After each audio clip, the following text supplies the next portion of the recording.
Ladies and gentlemen, we ask that you direct your attention to the 50-yard line, where we will take a moment to recognize the Tri-State Orthopedics Seneca Valley Raider Athletes of the Month for September.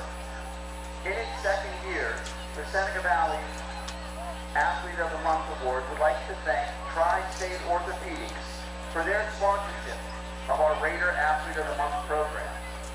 Here to present the monthly award is Dr. Chris Edmond, team doctor for our Seneca Valley Raiders and physician on staff with Tri-State Orthopedics. The female athlete of the month is senior golfer Kennedy Johnson.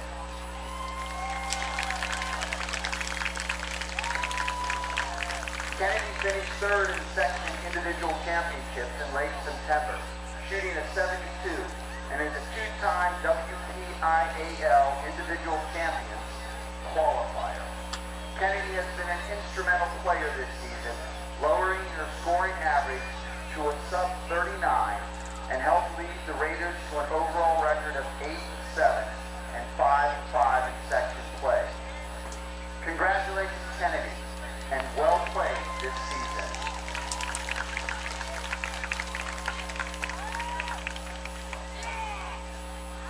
The male athlete of the month is senior Adam Boucher, another fine golfer in our district.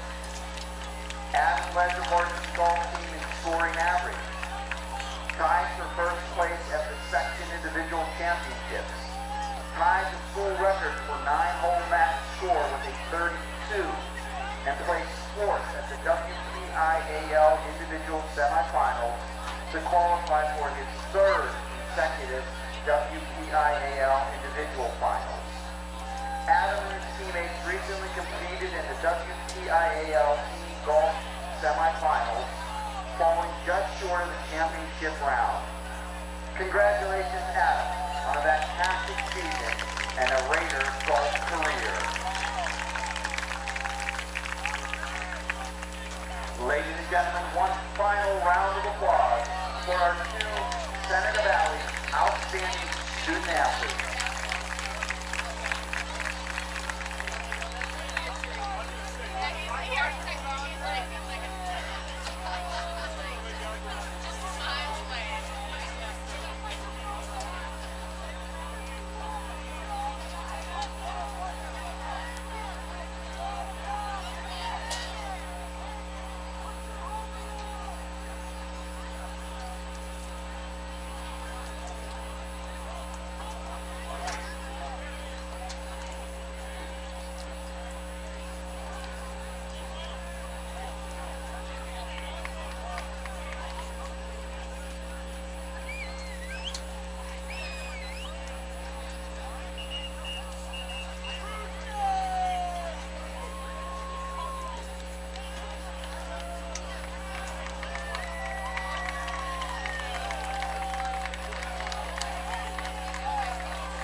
Ladies and gentlemen, tonight we would like to take time to recognize the outstanding seniors of our football team, marching band, cheerleading, and dance squad.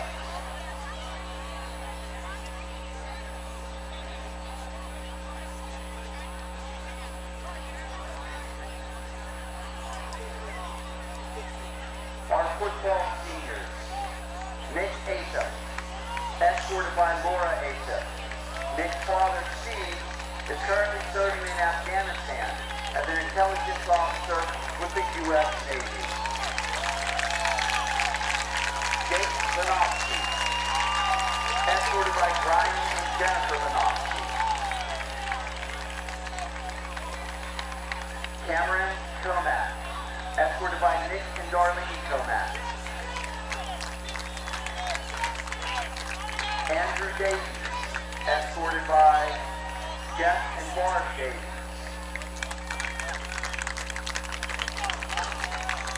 Austin Eichenauer, escorted by Barry and Marcy Eichenauer. Ty Gross,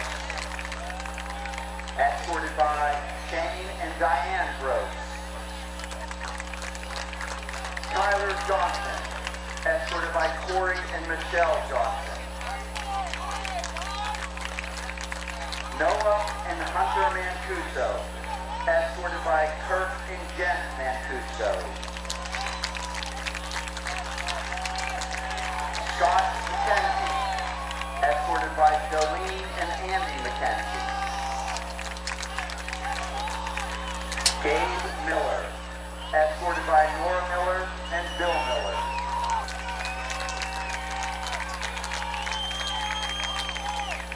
Brandon Millward, escorted by Amy Millward and Dave Canty. Nolan Nagy, escorted by Lisa and Rick Nagy. Evan Schlero, escorted by Steve and Patty Schlero. Tanner Sherry, escorted by Mike and Chris Sherry.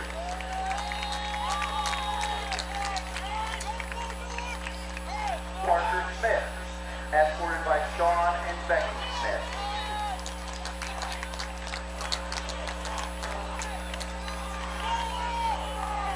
Malek Talat, escorted by Jenny and Colette Talat.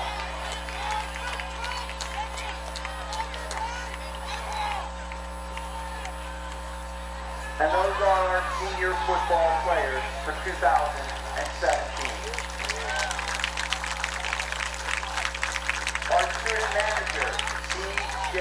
Safer, escorted by John and Karen Safer. Our video coordinator, Kennedy Johnson, escorted by Chase Johnson. Our SVTV crew, Coda Palma, escorted by Stacy Belbaum. Elizabeth Foromas, escorted by Heather and Joseph Foromas. Drew McCarran, escorted by Kelly McCarran.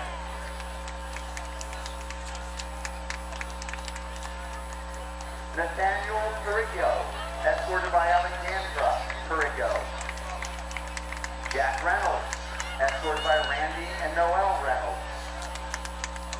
Tim Kearney, escorted by Tim and Joni Kearney.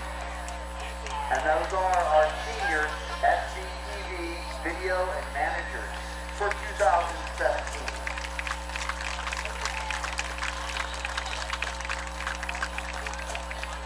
Our 2017 marching band seniors, field directors, Sophia Solacto, escorted by Carlos and Michelle Solacto. Liz Winters, escorted by Cindy and Joel Winters. Instrumentalists, Elliot Brinkley, escorted by Debbie Brinkley. Justin Choi, escorted by So Jin Kim. Sarah Ditmore, escorted by Bob and Pat Ditmore. Matthew Gallup, escorted by Michael and Nicole Gallup. Anthony Grosso, escorted by Kim Grosso. Paul Brewer, escorted by Peter and Lisa Brewer. Sarah Hurst, escorted by Dr. and Mrs. Ron Hurst. Christina Johnson, escorted by Brian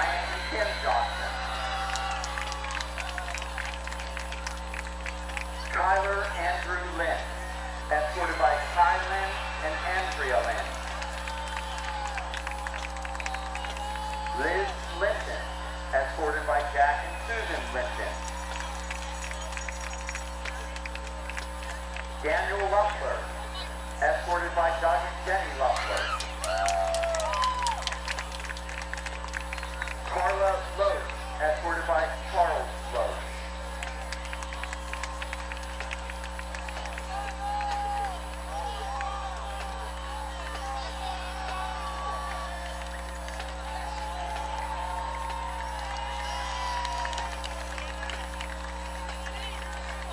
Carly Longwell, escorted by Steve and Jody Longwell.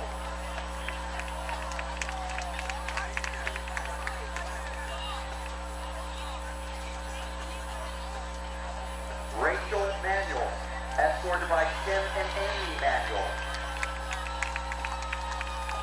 Samantha Mill, escorted by Robert and Tabitha Mill. Devin Mincy, escorted by Joe and Betty Mincy. Carter Moriarty, escorted by Tim and Jill Moriarty. Jeremy O'Connor, escorted by Glenn and Linda O'Connor.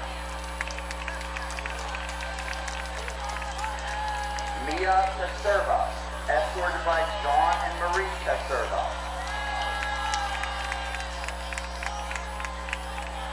Luke Pepper, escorted by Wendy and Grace Pepper. Glenn Schumm, escorted by Gary and Teresa Schumm. Colin Scott, escorted by Mr. and Mrs. Jeffrey Scott. Sidney Cervello, escorted by Al and Dawn Cervello.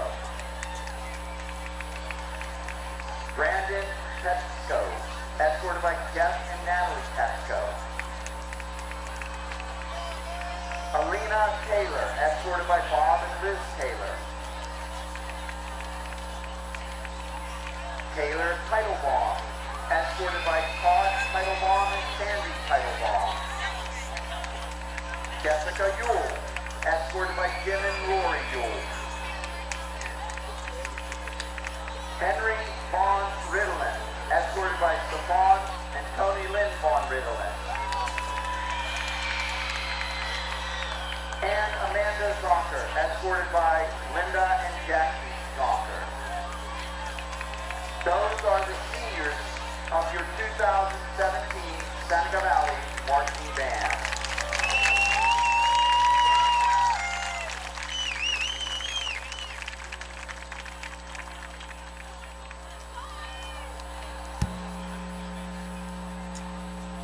And now for the 2017 Senior Color Guard members. Anna Batson, escorted by Scott and Carolyn Batson. Allison Field, escorted by Brad and Libby Field. Anna Gordon, escorted by Eric Gordon and Aaron and Evan Caruso. Anastasia Harrison, escorted by John and Melissa Harrison. Ashley Cashel, escorted by Kurt and Michelle Cashel. And Peyton Turner, escorted by Brian and Kathy Turner. Those are your 2017 Senior Color Guard members. Now for your 2017 pom-poms. Jessica Corbin, escorted by Rick and Lisa Corbin. Dorothy Fleming, escorted by Mark and Robbie Fleming. Zoe Gaunt, escorted by Sam and Heather Gaunt. Maggie Hall, escorted by Mrs. Jerry Hall. Kylie Killian, escorted by Kevin and Melanie Killian. Aaron McCarthy, escorted by Dave and Shelley McCarthy. Haley McSwain, escorted by Todd and Sharon McSwain. Marguerite Sledge. Check that. Taylor Russell, escorted by Denny and Kelly Russell. Marguerite escorted by Mr. and Mrs. Orange Sledge. Riley Salzberg, escorted by Eric and Rachel Salzberg. Orochi Suba, escorted by Indu and Akash Suba. And those are your senior 2017 pom-poms. And now for your 2017 senior Roxy members. Becca Carmine, escorted by Melissa Carmini and Joseph Buggin. Kyler Schutz, escorted by Norman and Michelle Schutz. Remington Gross, escorted by Bonnie Gravely. Andrew Reicher, escorted by Roger and Sally Reicher. Justin Zerly, escorted by Dawn and Ann Zerly. Andrew Tate, escorted by Leon and Patricia Tate. And those are your 2017 senior Roxy members. Now for the 2017 senior cheerleaders. Sydney Audino, escorted by Paul and Jody Audino. Alexa Molina, escorted by Dan Molina, Linda Molina, Jason and Heather Rollerman. Check that, sorry. Alyssa Browerman, escorted by Jason and Heather Browerman. Jessica King, escorted by Mark and Lisa King. Caitlin Martin, escorted by Michelle and Jack Martin. Olivia Dominique Matthews, escorted by Chris Matthews and Claudine Matthews. Peyton Moore, escorted by Lori and Ed Moore. Gabrielle Romano, escorted by Rob and Kathy Romano. Eliza Simmons, escorted by Heather Simmons and Dan McCleary. Catherine Smith, escorted by Deborah and Grace Smith. Kelsey Spray, escorted by Carrie, Kevin, Lowry, and Robert and Lisa Spray. And those are your 2017 senior cheerleaders. And now for the 2017 senior dancers. Jada Atkins, escorted by Jill Carr. Lindsay Carner, escorted by Mark and Jessica Carner.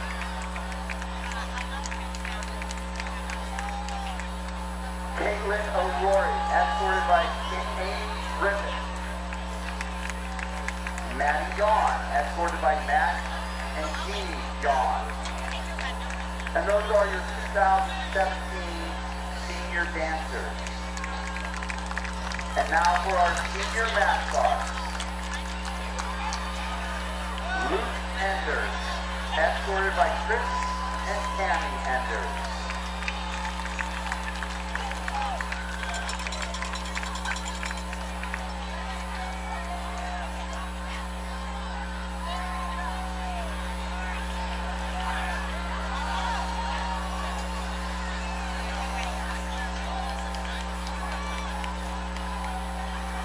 Let's have one final round of applause for all of our outstanding seniors.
for the fight song, the national anthem, and the alma mater. Please remain standing until the colors have left the field. Singing the national anthem this evening will be senior Jacob Nair.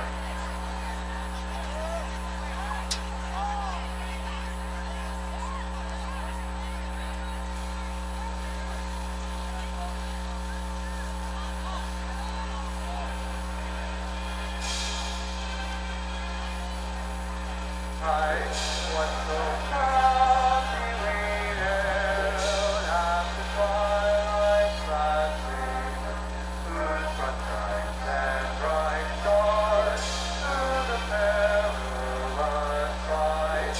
For the ramparts we watched were so gallantly streamed, and the rocket's red glare, the long-bird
the Seneca Valley High School and the North Allegheny High School are members of the Pennsylvania High School Athletic Association, and abide by the rules and regulations as set forth by the association to maintain high standards of conduct, competition, and relations with member schools. These are high school athletes who are playing here today. They are friendly rivals with members of opposing teams. And this basically is the theme of inter-school athlete athletics, the idea of friendly competition. The officials assigned to this game have been selected according to the procedures adopted by the WPIAL. And tonight's officials are referee Marty Lynn, umpire Tony Trissini, head linesman Paul Cole, line judge Dan Boyle, field judge Andre Smith, and side judge Evan Kuntz.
Ladies and gentlemen, can I please have your attention?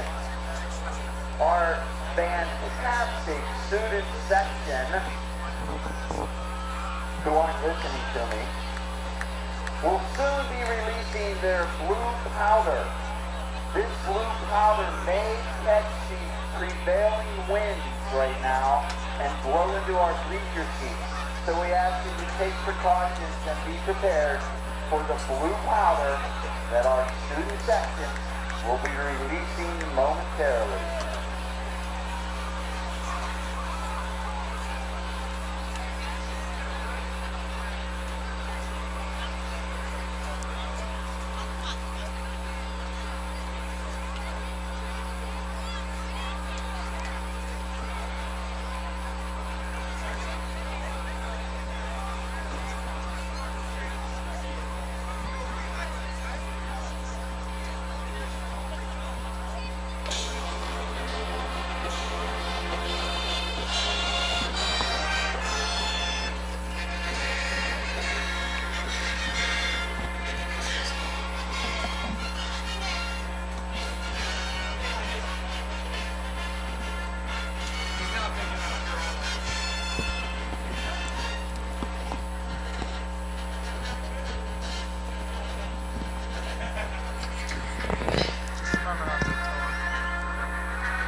got some other mic somewhere.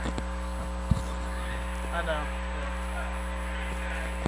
Sounds like it.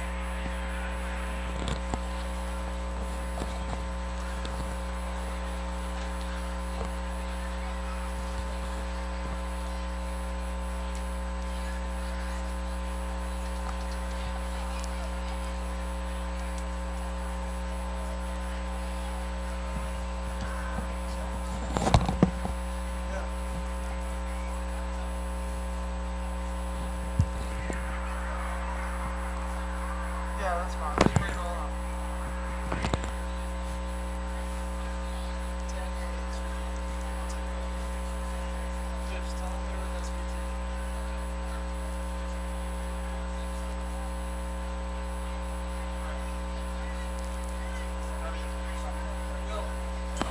Call Timmy. Timmy knows. It's the password for our feed might go.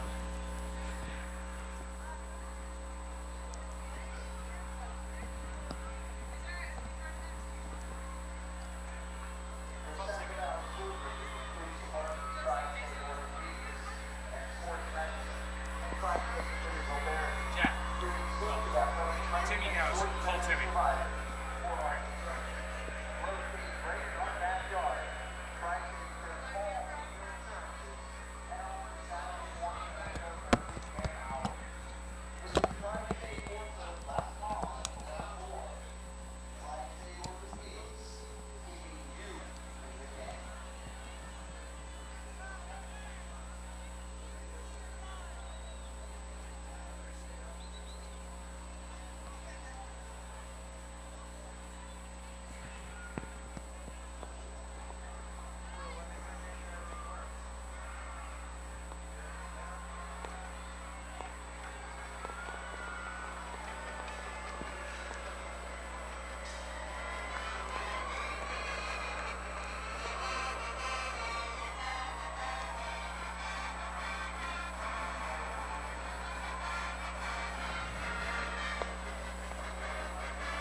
Ladies and gentlemen, here are your 2017 certified rally Move it.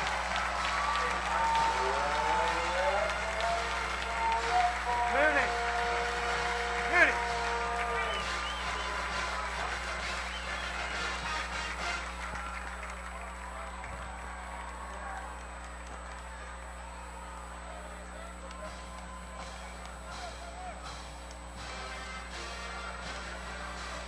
You owe me $10. You owe me $10. Is that for dues? Okay, I'll give you $10. Can I pay that online? I actually want to ask you that. I mean, if you want to pay me, you can. It's up to you. Okay, well, I don't have cash on me. I take credit cards and checks. You're You fun. can call council. I can. Okay. Because I didn't know how to pay it. Yeah. Yeah, we're Gucci once we get this password. Like we're Band or something. no, I can ban this one. So I can do this. What's more fun? I can pay. No, I don't know which is this. Like you used to. I will also. number 46, Ryan Langdon, and number 55, Dylan Wall. Captain for Senegal, number 7, Jason Knox, number 20, Noah Manning, I've got number 55, Evan Solero, and number 85, Malik Malak. North Allegheny is 1 o'clock and is elected to receive the ball to start tonight's contest.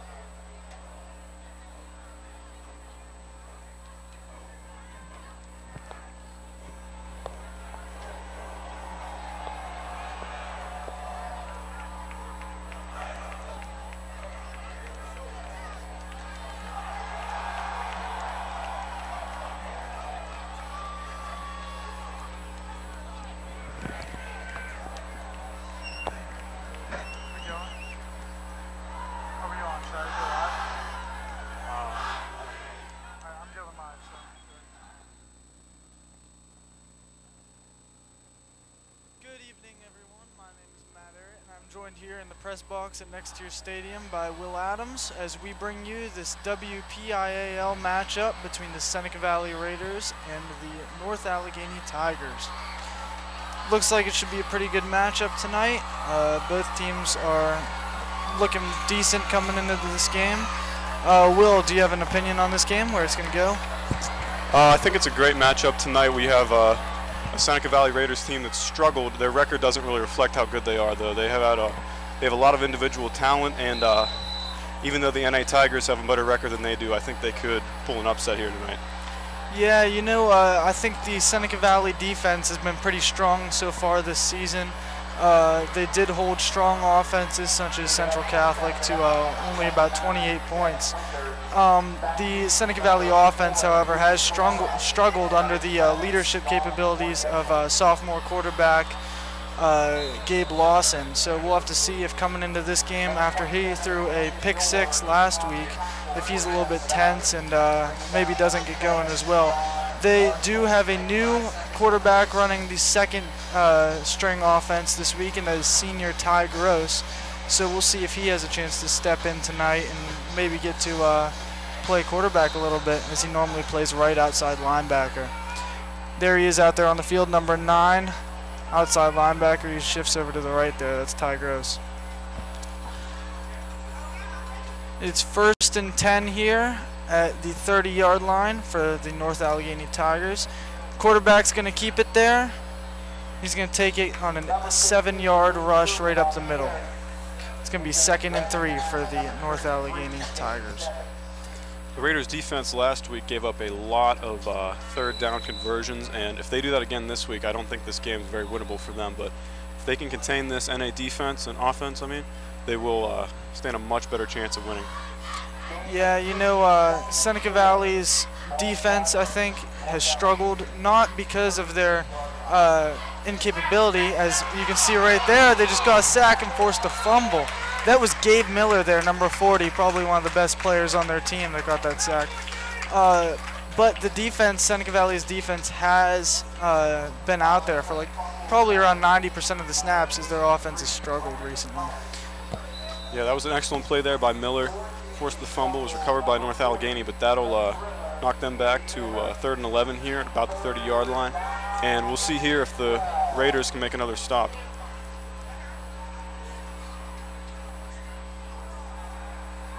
Passes up and incomplete. North Allegheny's punt team will probably come out here, punt away the football. There's Jake Banofsky lining up to receive the punt. Yeah, excellent first drive there, stopped by the Seneca Valley defense. Great job by Gabe Miller getting that sack to push them back a bit, and they were able to get them force the 4th down there.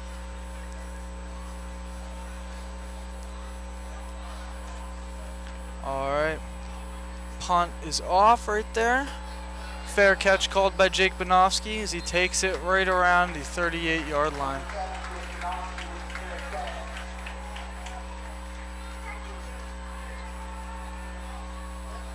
And here comes out the Seneca Valley Raiders offense. They are under the leadership of number 11 sophomore quarterback Gabe Lawson. He does have a strong rushing defense this year. He likes to run. He's got a strong running back in Noah Mancuso. We'll have to see if he can utilize those weapons or if he crumbles again as he did last week under the pressure. Yeah, last week he really did struggle under pressure, but see if he can turn that around here.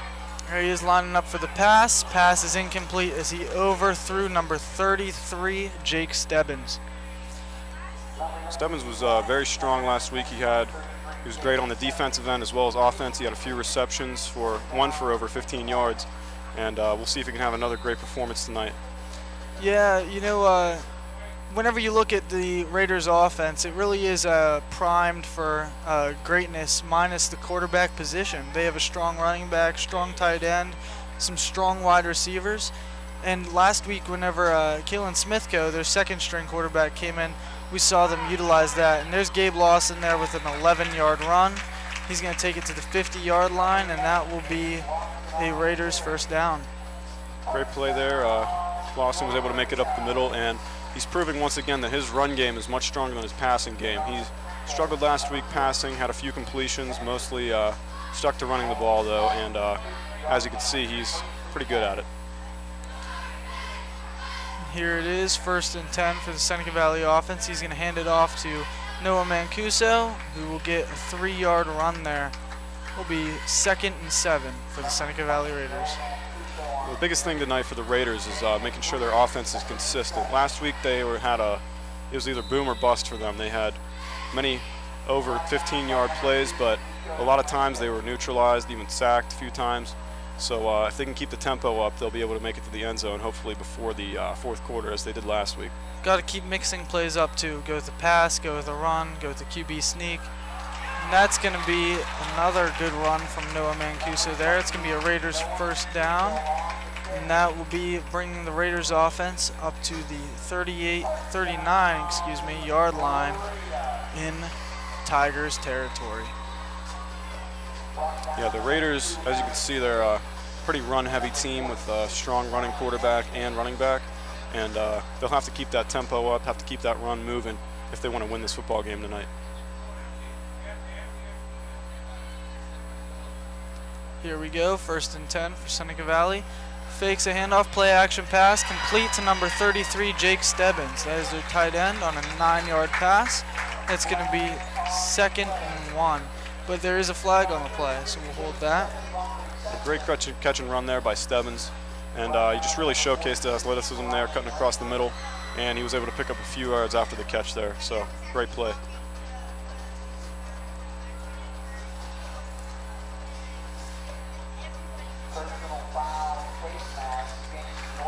And that'll be a face mask against the North Allegheny Tigers, 15-yard penalty, and that'll put the Raiders deep in Tigers territory. All right, here's the Seneca Valley offense, 1st and 10 in the red zone on their 1st drive. Another handoff to Noah Mancuso. So he's going to get 3 yards on that play, bringing them to the 13-yard line. 2nd and 7 for the Seneca Valley offense. Another very good run there by Noah Mancuso. The Raiders are good, doing well, keeping up the tempo here, keeping that momentum going. I don't think they've lost yards on a play yet, so if they can keep this up, they should be able to push through, make it into the end zone. Last week they didn't find the end zone until the end of the 4th quarter, so we'll see if they can change that tonight. Here's the snap. Gabe Lawson takes it as he passes. And touchdown for the Raiders. Number 3. That is Luke Smith, number 3, Luke Smith with the touchdown. And Gabe Lawson there has really come out strong. Had 2 good receptions, solid 11-yard run. And with the help of Noah Mancuso, the Raiders are able to put on a great 1st drive here and draw some first blood there, putting 6 points on the board. Yeah, we'll have to see if Lawson can keep that tempo up or not. You know, I imagine he's on a decently short leash after that disappointing loss last week. And the kick from Tanner Sherry is good, making it a 7-0 ball game. A great 1st drive there by the Raiders offense, and of course that was set up by their excellent play by the defense. Got a 3-and-out on the 1st stop in the NA Tigers drive there, and that set them up. Great field position for Raiders touchdown. Last week they didn't score any points at all until they had 2 touchdowns at the end of the 4th quarter. So this seems like it'll be quite a different game than it was last week. Yeah, and it is important to note though that those 2 touchdowns did not come from quarterback Gabe Lawson. They were from Kalen Smithco, their 2nd-string quarterback. And you can see here that Pine Richland leads the WPIAL division here at 7-0 total. They're 3-0 in division, and they're a very, very strong team, as we mentioned last week. Great quarterback, great talent all around, and they're looking to make a state run this year. Yeah, Phil Jakovich, their quarterback, is an insane player. He's looking to make a state run this year. Definitely has the opportunity to do just that. Yeah, his athleticism is something else. Yeah, a quarterback that's as fast as he is and has good decision making as he does. Absolutely. All right. And there's the Tigers taking the kick. Oh, and a he's fumble. fumbling. Looks like Seneca Valley recovered it on the 19-yard line. That's going to be a Seneca Valley ball right there. Oh, they're going to call it back. So the runner was down by contact, so looks like the Tigers will keep it, but yeah. Excellent stop there regardless by the Raiders, keeping the Tigers within the 20-yard line there on that kickoff. Yeah, very big play from special teams right there, very big play. All right, Seneca Valley Raiders defense lining up here. Looks like they're going to bring some pressure here early. Missing a few tackles there. North Allegheny's running back's going to get the first down, it looks like. Gain about 11 yards there. Good run by the Tigers there. A toss to the running back. He was able to make it around on the left side.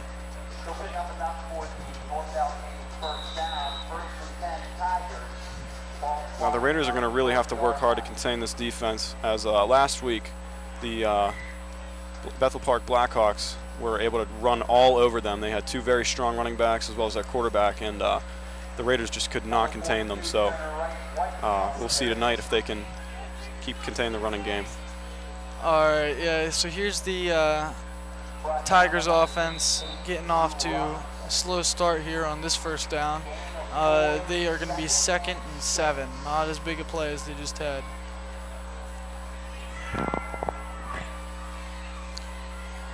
There's another run as they toss it to the running back. Better run that time. Looks like it'll be just short of the first down. We'll see where they call it. Looks like it'll be 3rd and inches. Another good run there by the Tigers. The Raiders will really have to work to contain that as they didn't last week. So press coverage here by the Raiders. And they're going to but push they're going to let that first down slip through. Right up the middle for the short first down there. Gain of about 2 yards.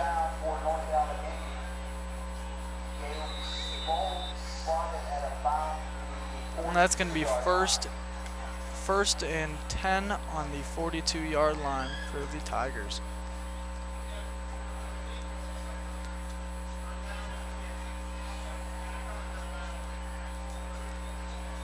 And there's the snap. Handoff to the running back again. He's going to break a tackle and get 6 yards on that play. Yeah, great spin move there. He was able to break free of the defense, pick up a few yards on that. And the Raiders will really have to, they're individuals on that field that can do some great things on defense. Gabe Miller, Jake Stebbins, they're great on defense. And Sage Lay, Ty Gross. Very good players all around. Jake Banofsky, Parker Smith. Yeah, they got a lot of good players out there on defense. And a good hit there by the Raiders. That'll stop the Tigers at about a 1 yard gain. Sage Lay on that tackle right there, number 1, Sage Lay.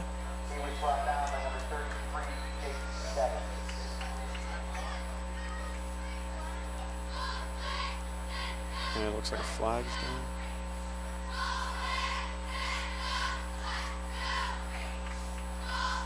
And that'll be a penalty on the Tigers. A 5-yard penalty there. It'll be 2nd and 10.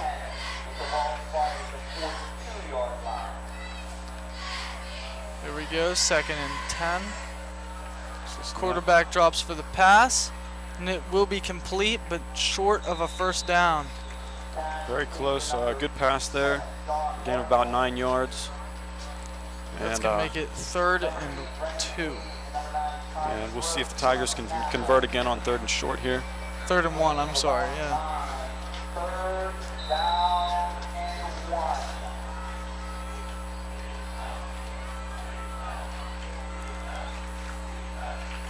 There we go, hand off to the running back, and he's going to break through. And they'll get the first down and a couple more. They are in Raider territory now. Looks like about a 7-8 yard gain there. 41-yard line, 1st and 10 for the Tigers. This Tigers offense seems to be very run heavy thus far, and they're doing pretty good at it. Yeah, they've been very solid, keeping some good tempo, keeping the pushing forward, getting moving up the field very steadily here. So we'll see if the Raiders can stop them here.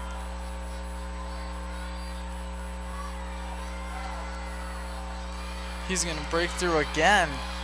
for a 12-yard rush there. It's going to be on the 29-yard line that he's brought down by the Raiders secondary. And this game's already starting to bear, aside from the offensive aspect for the Raiders, it's starting to look like very similar to last week. They're not really doing a great job here containing the run. They've allowed multiple 10-yard plays, 9-yard plays here, so they're really going to have to put a cap on that if they want to get a stop here and turn this ball around. He's going to break through again, getting another first down there. Flag on that play, though. Number 42, turner away on the carry.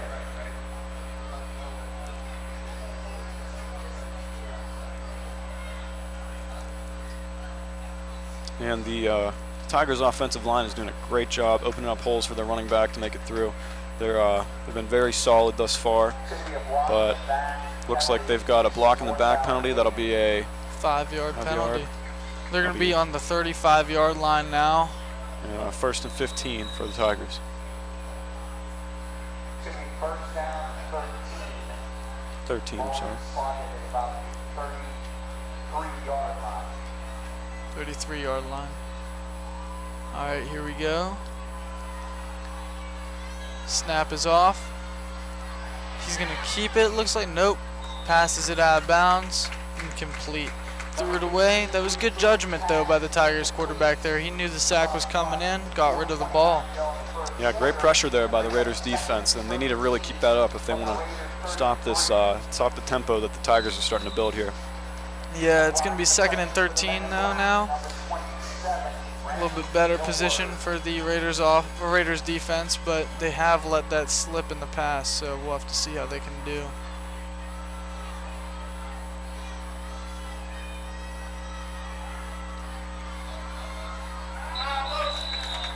There we go, flag on the play.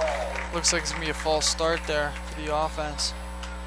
And that'll take them back to 2nd and 18. So this is, again, just like last week, the Raiders really have to capitalize on these opportunities. They did not last week. They allowed they gave up a lot of yardage on 3rd and 4th down even. So if they can contain this and take advantage of this opportunity, then that's what they need to do if they want to win this football game tonight. There we go, there's a snap again. Pass is off and it is complete.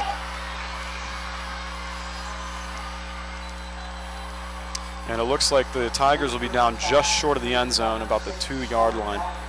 And that's exactly what the Raiders didn't want to happen there. They unfortunately gave up a big 35-yard gain on that play. Huge pass there. And looked like there was a stumble in the secondary there. Yeah, they allowed a big hole to form, and the receiver was able to get about 20 yards after the catch, so he was just able to break away and almost made it to a touchdown. There we go, another run. And it looks like it'll be a North Allegheny Tigers touchdown off that 2-yard run. The Tigers had a great drive there from within their own 20-yard line. They were able to make it up the field very rapidly. Only took them about 4 minutes. 4-minute drive there. And they drove up the field very quickly, very efficiently, and they had a great tempo there. And they were able to convert, get a touchdown. Now we're going to need a response from the Raiders offense here. The Raiders offense is going to have to perform. That kick was good, but looks like a flag on the play. Offsides on Seneca Valley there.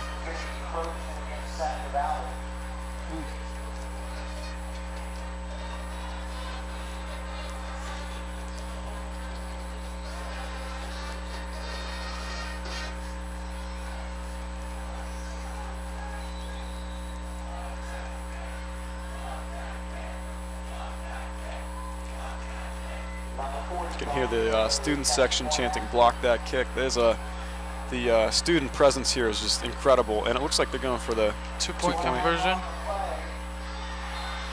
And there's a flag down, but it's a completion there. So as long as this flag isn't against the That was a beautiful pass there by the NA Tigers quarterback. Very good pass and great reception too. He was able to keep his toes in bound, and looks like they may have it here. Well, that'll be reversed. It's a penalty against the Tigers there. So they'll have to take it back. It's a 5-yard penalty there. Probably go for the kick now. Yeah, I wouldn't. If I were them, I would not go for a 2-point conversion from 6 yards out. Yeah, that was an audible too, that last one. They lined that up pretty fast. There's the kick. And it looks like it is good. Making this Almost 7-7. missed, game is tied at 7. And it looks like both offenses here are they're looking pretty strong tonight. They both had good opening drives. And the Raiders defense, the key to winning this game is containing those big plays on 3rd and 11, 2nd and 18, I believe that last one was. They really need to keep that together, keep a cool head, and make sure they don't give up big plays like that in the future here for the rest of this game.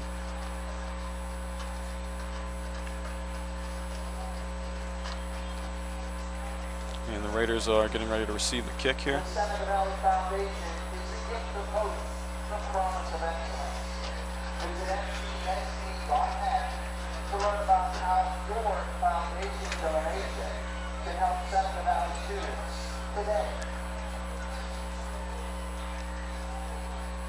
We've got absolutely gorgeous conditions out here tonight. It's about 65 degrees, clear. Great night for a football game. Especially in next to your stadium. Next to your stadium is always alive, as you just said a few minutes ago there. Yeah, absolutely. There's a great atmosphere here, especially from the Seneca Valley student section. The kick is off there. Number 30, Parker Smith, is going to take that. Cuts to the outside. He's able to pick up about 15 yards on that return, so that'll put the Raiders at just inside their own 30-yard line, about the 28. The Raiders offense can come back out again under the control of Gabe Lawson. And we'll see if Gabe Lawson can prove himself once again here. He had a good drive there, good redemption from last week, so we'll see if he can repeat that here.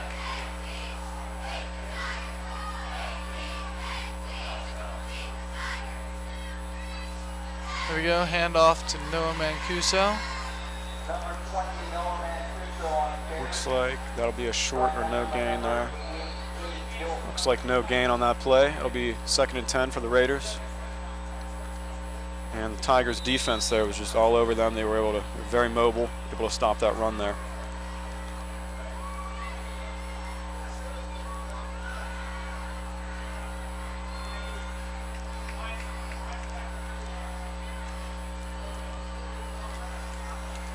So snap again, handoff to Noah Mancuso. Looks like 2 or 3 yards on that play right there. I'll set the Raiders up for 3 yards. 3rd and 7 there, looks like.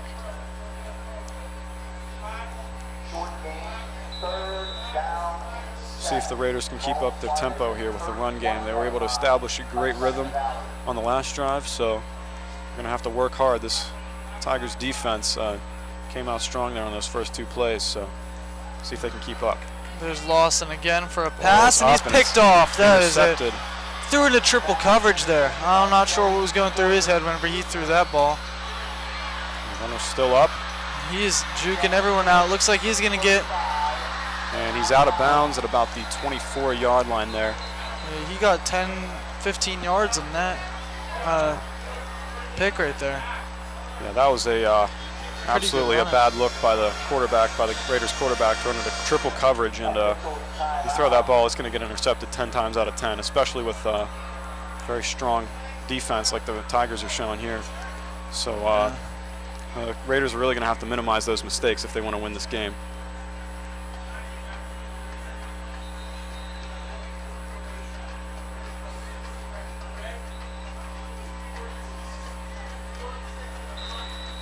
And the NA Tigers offense will come out here. They're very good field position. They're almost already in the red zone here at about the 25-yard line.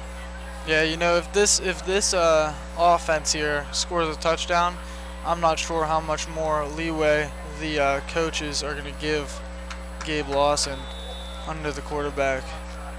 Yeah, even if the Raiders defense manages to get a stop, I think it may be time for a change for the Raiders. They had a good first drive, but that's just a mistake you can't make, especially this far into your own territory whenever that set up the Tigers for what may be a very easy touchdown for them. Yeah, you know, last week Lawson didn't get any touchdowns, and when Kalen Smithko came in, he got 2 touchdowns pretty much immediately, really. Yeah, it was both within about 8 or 10 minutes of each other, so yeah. It was all in the fourth quarter. Both his drives, he got touchdowns, and he looked pretty good. Looked pretty good the JV game the next day, but he did end up breaking his collarbone that game whenever he got tackled, so yeah, he's out for the season. And that's why we've got Ty Gross controlling the second string offense now. Looks like it's going to be 3rd and 3 there, and they're going to get a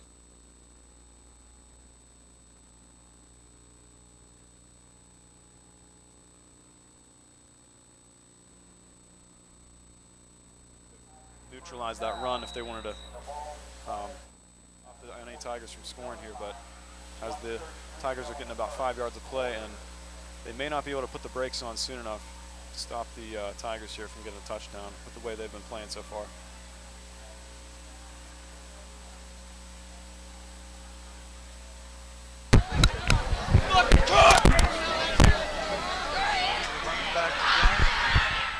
another first down.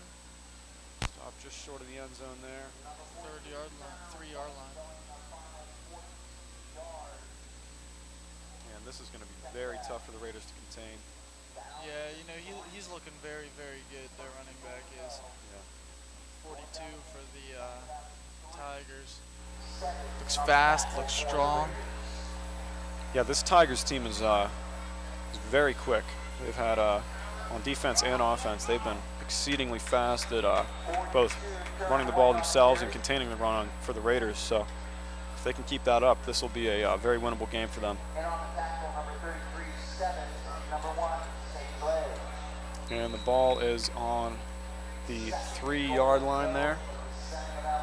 Looks like it's 2nd down, 2nd and goal.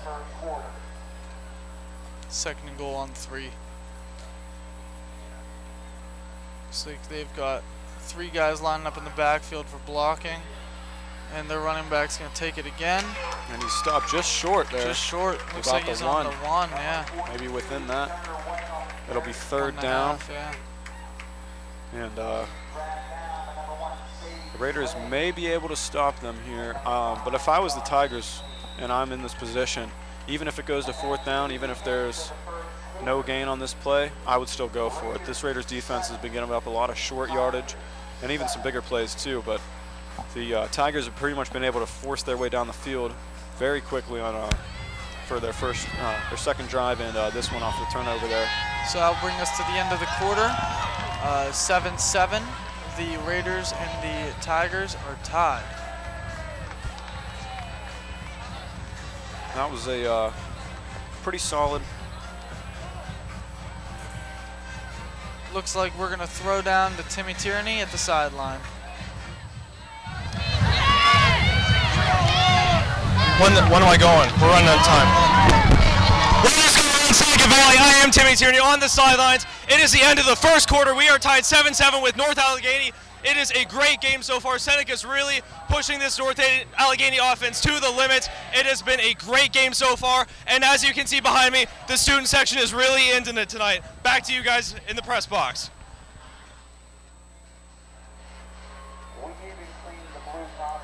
And it was a pretty solid first half for both teams until the Raiders threw an interception there, and now it's looking like the Tigers may score here to start off the second half. We'll see if the Raiders defense can do their job and contain this Tigers offense that's been pretty explosive so far. They've had a lot of great plays, a lot of good runs, and some solid pass plays too.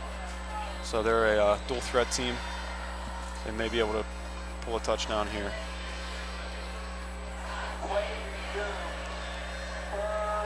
That student section seems to be alive tonight. Yeah, there's blew out tonight.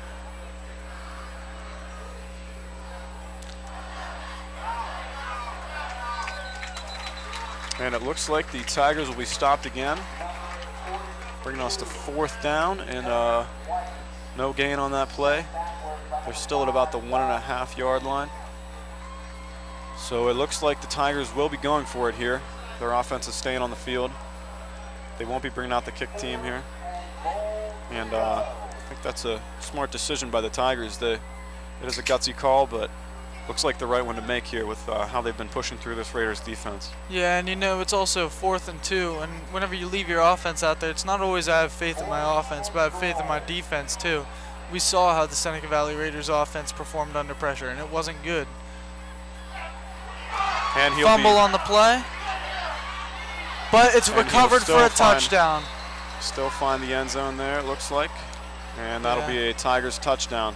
You know, the Raiders defense really let up a big play there. They forced a fumble. Yeah, they could have had a had sack, and then they allowed it to be recovered by a wide receiver and taken into the end zone there. Yeah, that's the key difference there between the Raiders defense and the Tigers defense. The Tigers defense has been very quick, very adaptable to whatever plays have been thrown at them, but the Raiders seem to be a little sluggish there to adjust, and they just weren't able to get on top of the ball. Looks like the kick is good there for the Tigers, and that will be no good there on the kick, so that'll bring the score to Tigers 13, Raiders 7. So we'll see who's coming out under quarterback right here for the Raiders. Gives them some consolation there that they missed the kick, so they will be up by 1 if they're able to score and make the extra point. So it's always nice to have that little lead there, a little potential lead at least. And yeah, we'll have to see who comes out for the Raiders on offense as the quarterback, because if I was Coach Butchley right now, honestly, I would put in Ty Gross, see what he can do. Gabe Lawson he's made some good plays, but he's just made too many mistakes under pressure for me to trust him if I were the coach of the Raiders here. Yeah, you know, it looks like Gabe's still suited up there with his helmet on the sideline, so I'm gonna guess that he's gonna come out for at least one more snap. If he throws an interception again, though, I bet that changes. He does not have a very good touchdown to interception ratio so far this season. I agree completely, yeah. And the Raiders getting ready to receive the kick here. Ball is up. About the 18. And the Raiders will make a strong return here to about their own 33-yard line. That was about a 15-yard return. And just like last week, the Raiders have been pretty strong in their kick returns, but they haven't been able to turn it into many points so far. So we'll see. They have solid field position here at about the 34-yard line. It'll be 1st and 10 for the Seneca Valley Raiders. Yep, so there is Gabe Lawson out there under center. And we'll see if he's able to pick it up here. All the playmakers are out there. Jake Panofsky there, second wide receiver. Oh, Lawson. Looks like he just went down, fumbled the ball. And we'll see who comes away with it here. Recovered by North Allegheny. And you know, if I'm Butchley, that's it. That's it for him. I think that'll be all for Gabe Lawson. Honestly, for the good of the Raiders, I think they do need to pull him here. That was the first play of the drive, and he turned it over again and within the Raiders' 30-yard line. So Tigers will have strong field position again and try to make another touchdown run here. Yeah, you know, you can't blame that all on him because he was faking a handoff there. Could have been bumped by the wide receiver that he was faking the handoff to, but I don't know. You know, I honestly think that a good quarterback, even with that bump, would have the ability to recover the ball. The ball is up, and a touchdown for the North Allegheny Tigers there. That was about a 30-yard touchdown pass. Great pass, great reception there. And the Raiders defense has given up their second big pass play. The last one was for about 25 yards, 35 yards actually. And that set the Tigers up for a touchdown. And this one will be a straight up touchdown pass on the first play of the NA drive after that touchdown. So that's now 13 points off turnovers, and we're just into the second half.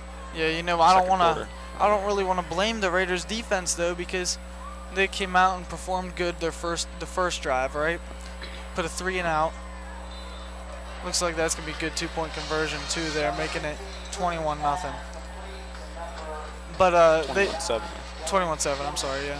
But they came out and performed well their first drive, but within that same minute, they were back out again on the field because the Raiders offense could not string plays together. And they keep doing that now, and they've had 2 turnovers, and the defense has had no time to rest at all. They've been out there for about 90% of the snaps again. It's crazy. Yeah, same as last week. They really had to show some endurance there, and they did keep it up decently well. The block, they weren't able to contain Bethel Park, but they did show some resolve. And tonight, if the offense keeps performing like they are, they may have another long, slow grind ahead of them. Yeah, you know, the Seneca Valley Raiders defense, I think, across the whips doesn't get enough attention for how good they really are. Whenever the offense can put points on the board, as they did in the Central Catholic game, then the defense looks really good. But whenever the offense does not look good, the defense looks really bad. Yeah, and that can be owed to many players. Many of the great players on defense are also on offense, so they get no time off pretty much in this game. So they've really got to keep up their endurance if they want to play well the whole game. Received at about the 20. Parker Smith on that return, number 30. Another nice 13-yard return there. And he's going to be up around the 34-yard line. See who's under center there for quarterback. Looks like Lawson will be making his way out onto the field again here. Yeah. And maybe they're not blaming him for that fumble. Maybe they think that that was on the running back or wide receiver there. Yeah, they may be giving him another 3rd chance here.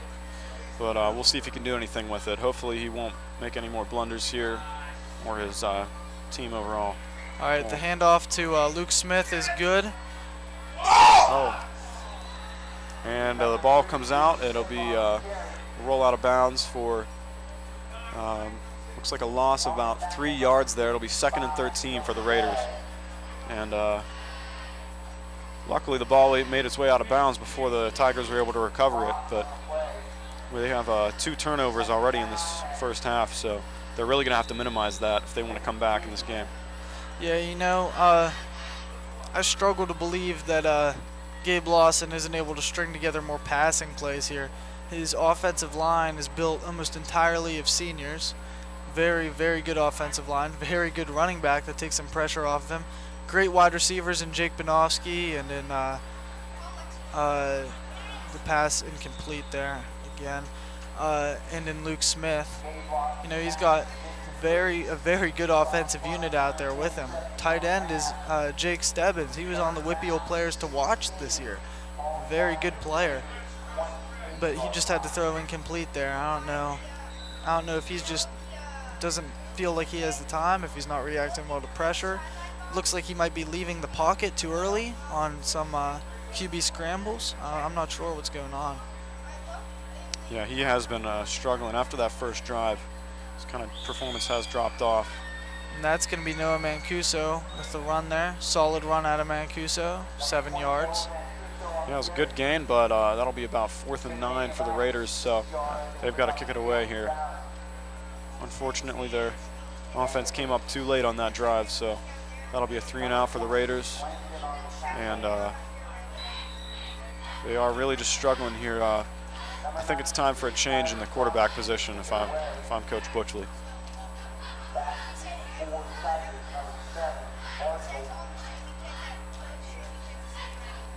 The punt is off, almost blocked, but it is off. Fair catch called by number 7 for the Tigers. And the Tigers will have it about the 20-yard line. And a slow kick there. That was almost a blocked punt, as you saw. Just scrambled with it for a little bit before he was able to get the kickoff, but luckily it was not blocked, so he was able to get a good punt. And now it's up to the defense to get a stop here. If they don't get a stop and the Tigers are able to score and be up 3 touchdowns, it's going to be a very tough game to come back from, especially with the momentum that the Tigers have been building on both ends of the field. Yeah, you know, that was the first time, though, that the Seneca Valley offense got a rest for more than 2 plays. So we'll see if they can come out and perform a little bit better now. Pass is complete, but they are brought down short of the first down, it looks like. Nope, looks like right on the first down. No, I was right, short. Looks like about a 9-yard gain there. It'll be 2nd and 1 for the Tigers. Judging by what the Raiders have done in the past in this game, I'm guessing they're probably going to bring a blitz here, bring some pressure on the QB. That's what they seem to do after a big play, whether it's pass or run. Yeah, but they can't forget about these outside receivers here. Looks like Tigers only have 1 lined up, but they've been a big threat. The running back's going to break through, though. Get to the 45-yard line there. Yeah, big run there. And the Raiders have really been struggling to contain plays like that. The Tigers' offense has been very powerful. They've basically just been walking all over this Raiders' defense, despite the great individual talent that we've talked about. So that'll put them at about the 45, 1st and 10. And another run here.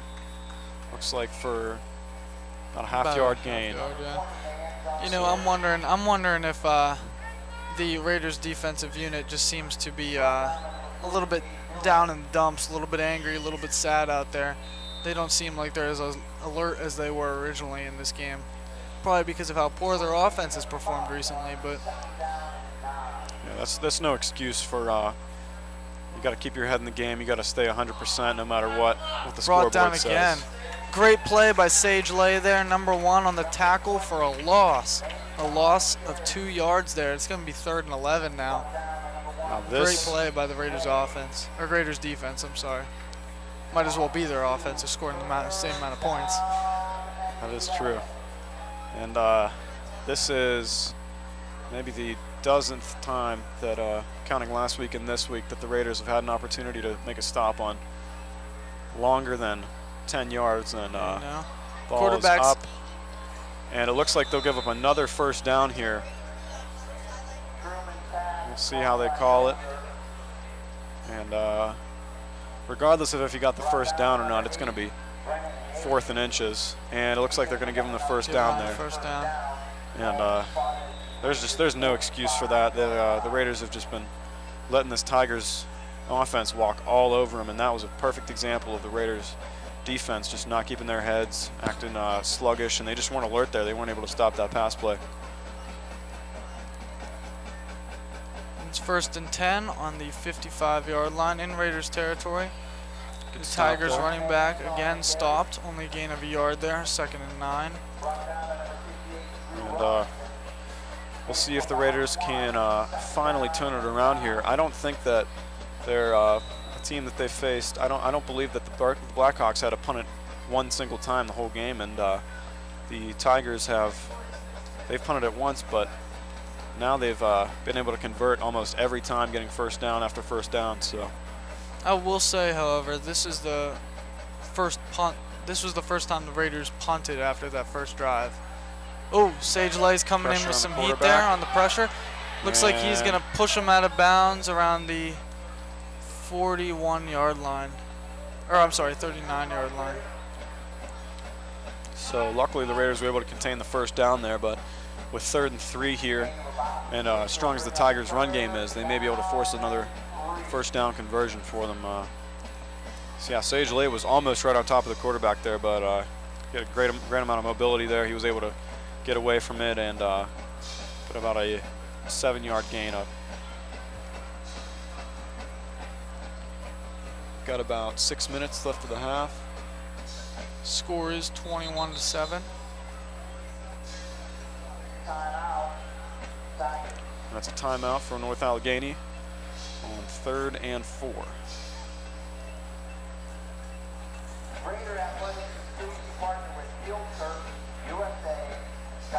Now this Raiders team is really going to have to make some changes if they want to turn this game around, because it's been seems like the same thing over and over again.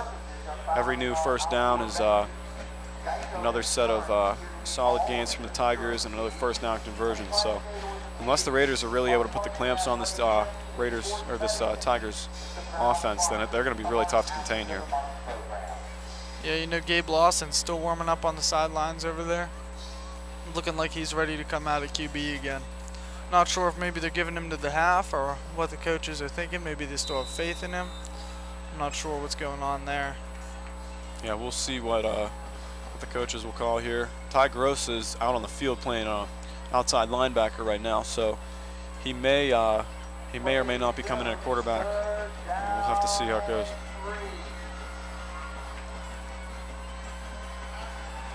Another pressure on the quarterback, and they're going to bring him down for a sack.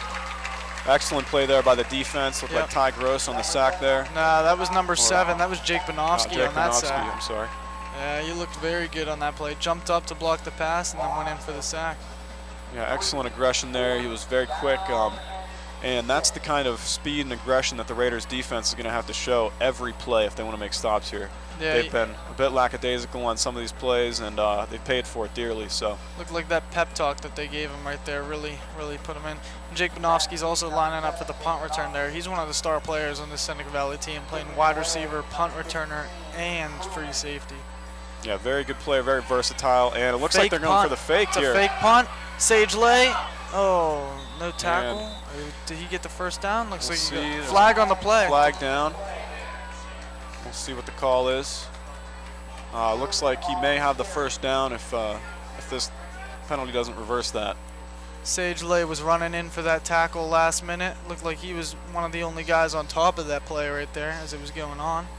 Yeah, this Raiders defense, as Matt has said many times, is they're just not reacting. They're playing very slow, very sluggish, and they haven't been able to adapt to these plays as they're happening. The Tigers have been able to pull off a few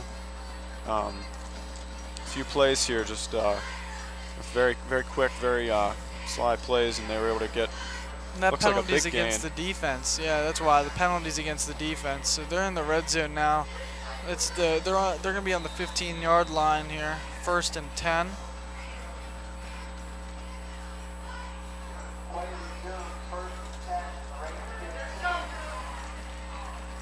And the run is going to be stopped.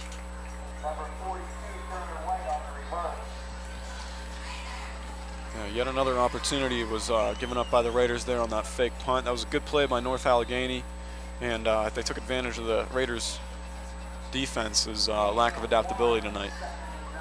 Now that puts them at about the 15-yard line. It'll be 2nd and 9 for the Tigers, and they're looking to strike again and get another touchdown here.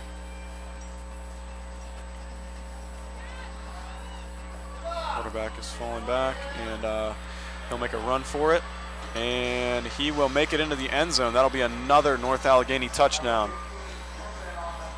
And aside from the first drive where the Tigers had a 3-and-out, and then the Raiders were able to score, the Tigers have just been absolutely dominating this ball game on both ends of the field. Their offense has been fast, aggressive, adaptable. They've been very strong here, and the defense has not been responsive enough to contain them. Yeah, so as we're looking around the Seneca Valley division here, we've got Central Catholic just beat Altoona tonight, 59-14. And Central Catholic's another very strong team in the Whippeal here. They always seem to go head-to-head with Pine Richland, both very strong programs, and both of them do have the potential to make a state run. However, Pine Richland is looking like the stronger of the two right now. They're currently undefeated.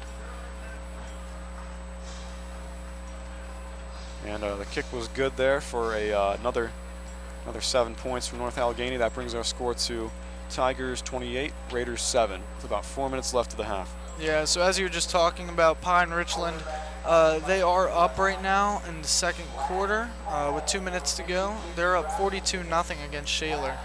So that's their quarterback right there going to work. That's Phil Drakovich, the Notre Dame commit right there, going to work.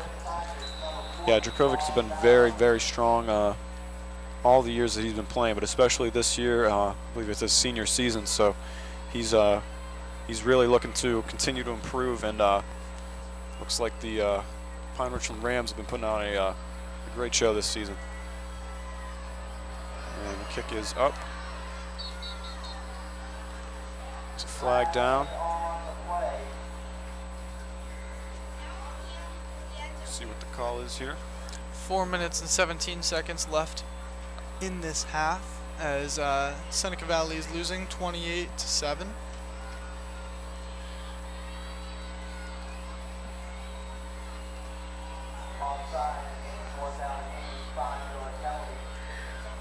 that looks like it'll be offsides on the Tigers, so I think that'll be a re-kick there.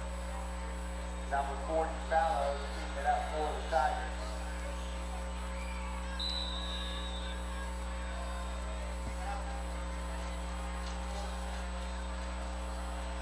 And this Raiders offense is really going to need a good shake-up if they want to turn this game around here. Yeah, they're going to need a touchdown if they want to stay competitive here going into the half. Yeah, absolutely. Number 30, Parker Smith, is going to take the kick again.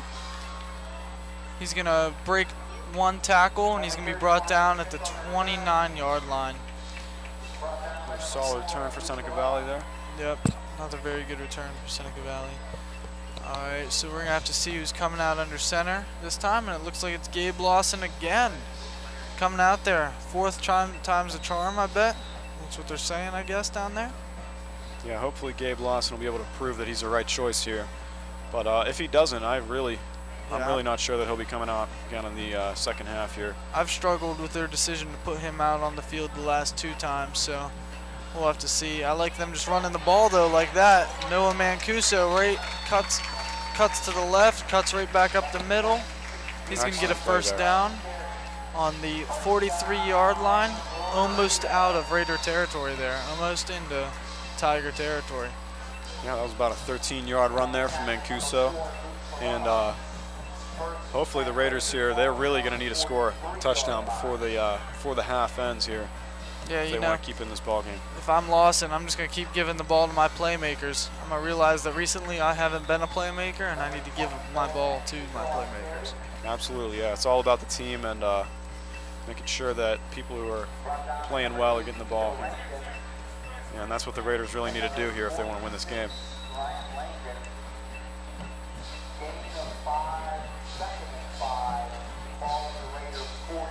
There's a 5-yard gain there by Noah Mancuso, and it's going to be 2nd and 5. Snap is good. Noah takes it again, right up the middle. Another first down for the Raiders. They are now in Tiger territory on the 46-yard line. And this is, if the Raiders can keep this tempo up and keep this pushing, they may be able to score before the half, and that is absolutely key. They're down 3 touchdowns right now, so if they can close that gap a little bit going into the half, that'll be a great opportunity for them. Looks like Gabe Lawson will take this one for a gain of about 2 yards. 2nd and 8. Yeah, you know, I'm not sure how much I like him running the football anymore. Last week he had 11 attempts running the football for only 17 yards. I'm not sure if I like him running the football on my offense this time, especially with the way that Noah Mancuso just was playing those last few plays there. Yeah, absolutely. I agree with you completely, Matt.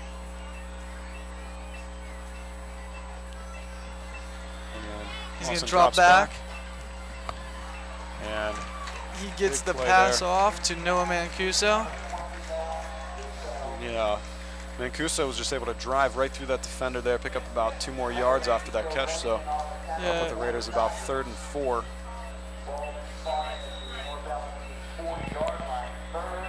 Very good play by Lawson under pressure there. He's able to turn them around and see if the Raiders can convert on 3rd down here. Looks like Gabe's going to try to keep it again, but he's going to be brought down short of a first down. That's why I don't like the play. He stumbles around. He doesn't get to where he needs to be. I'm not a big fan of it. He's not fast enough, I don't think. Yeah, I would agree with you there, Matt. Mancuso there too seems to have a lot more power. He was able to push through that defender there, and that was just a demonstration of how athletic, how powerful he is. And versus Lawson, I think it's no contest as to who should be running the ball. Yeah, so here we are, 4th and 1. Looks like Lawson's going to try to keep it again. Flag on the play, but it does look like he is on the first down. And we'll see what the call is here. Looks like Lawson lost his helmet there. And Ty Gross there on the sideline is looking like he's ready to head out, but Lawson's waving him back. I think that the Lawson's walking off here. Looks like he may be limping a little bit there. Yeah, it looks like they're having a discussion there. And Raiders do have a first down, and looks like a 10-yard penalty on the 15-yard penalty. Lawson's saying that he's NA good Tigers. Yeah, Lawson's still out there, and that was a solid run for him, but it looks like he may have been hit awkwardly there, and he is limping a little bit. Yeah, you know, you made a good play there. With 1 minute and 6 seconds left in this half, we're going to have to see if the Raiders can score. Looks like Coach Butch Lee called a timeout. No, never mind, he did not call a timeout. That was the Tigers that called that timeout. And utilize that time, though, as the Raiders to discuss your quarterback situation there. See if Gabe Lawson is hurt or not, if he can stay in there. Looks like Ty Gross, as you said, was on the sideline edging to get in there and get some action. He was ready. He's walking around there on the sideline. He wants in.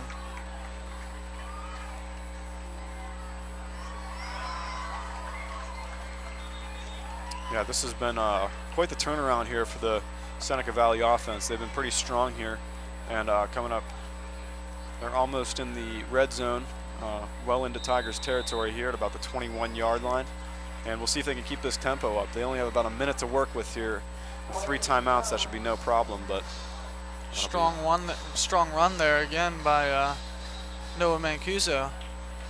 Looks like a gain of about 4 yards there. And yeah, Noah Mancuso has just been their workhorse tonight. He's been putting up some solid yardage. He had one very nice 13-yard run to open up that drive.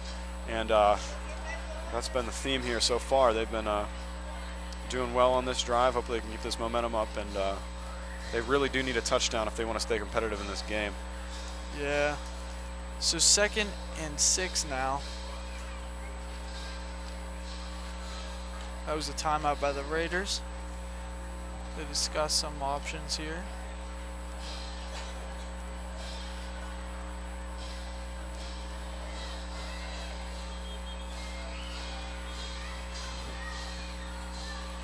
I think Gabe Lawson knows that getting a touchdown here, whether it be on the ground attack or through the air, it is important for him to keep his job as starting quarterback.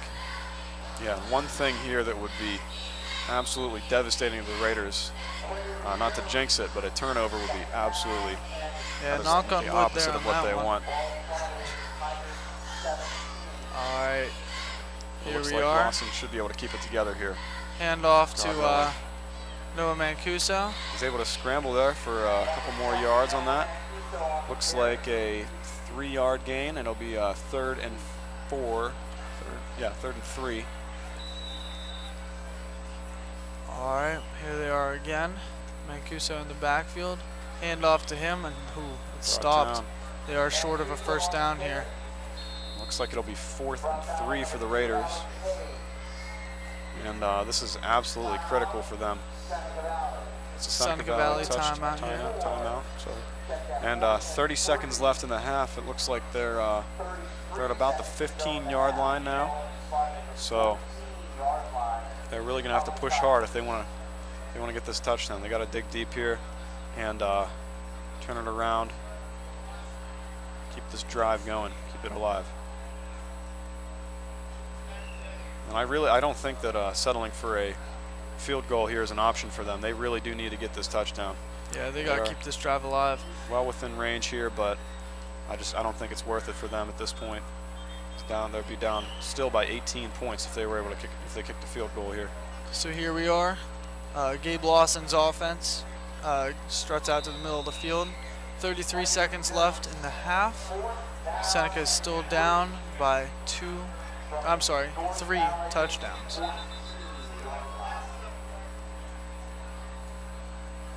And that be timeout from NA there. Another timeout. And looks like the kind of ice in the offense here, trying to psych them out a little bit. Trying to figure out what they're going to do here. It's very important to them that they stop this offense. Yeah, absolutely. Tigers defense has been very adaptable, as we've said, very quick, but with this run, this the brute force of the run for the Raiders, they've been able to make some good plays here, so hopefully they can do that again here, and I do believe they'll be handing it off to Mancuso, hopefully here. That's looks like their best chance to get a first down on this play. We'll see. It looks like he's lining up as a wide receiver right now. We'll see what their plan is. If he's going to signal Mancuso. Nope. Ball snapped and Oh. up, and that is, It looks was like he'll complete. have the first. Oh, and he stays up, and it looks like a Raider touchdown. That's big for Seneca Valley right there. Huge for play Seneca there. Valley. And the student section is going absolutely crazy right now. Sideline, the stadium just came alive right there. That was quite a play by Noah Mancuso. Excellent pass, and that was about a 10-yard run after the catch. So the Raiders are, that was a huge play for them.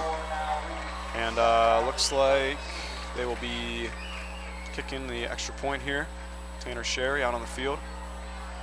Yeah, so now with that touchdown, it'll be interesting to see if Gabe Lawson just secured his job as starting quarterback, even with the mistakes that he's made. Yeah, that was a great redemption drive there, and very exciting, excellent play to end that. And we got about 24 seconds left in the half, so And we'll with see that what the kick, Tigers do with it. with that kick being good, it is 14-28. Seneca Valley's still down by 2 possessions. And drawing close to the end of the half here, and that was a huge turnaround there for the Raiders. That's a big momentum shift, big shift in this game, and if they're able to get a stop here in the second half, we'll see going into the locker room if they can keep that momentum up, keep that morale up, and they may be looking like a new team here come the second half.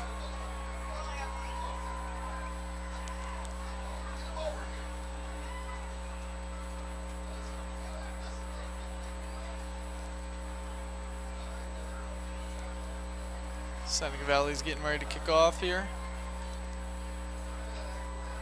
Defense just has to stop them, just has to hold them from scoring points. Don't have to really go 3 and out for the Tigers. They just got to hold them downfield, keep them from getting down there and scoring points. Yeah, the Tigers are out of timeouts here, so they may not be able to do much. Don't want to speak too soon, but the Raiders should be able to contain them here for sure. And looks like the Tigers will be stopped at about the 31-yard line. And 16 seconds remain. Stopped at 16. No timeouts, as you stated, for the Tigers. And if I'm the Raiders right now, I'm just focusing on not giving up any big plays, not giving up a touchdown, because that could be absolutely devastating for them. So they just, all they got to do here is contain this offense for a few plays. And they may be going for a passing game here just so that they can keep the clock stopped as much as possible, but we'll see how they approach this. Tigers are lining up on the ball here. Looks like they're going for the snap here, for the shotgun. And it'll be handed off to the running back. And he's brought down with a gain of about 3 yards there. And the clock is running down. They may be able to get one more play off, but looks like they're just going to let the clock run out. All right, so that's going to leave that at the half with a score of Seneca Valley 14 and North Allegheny 28.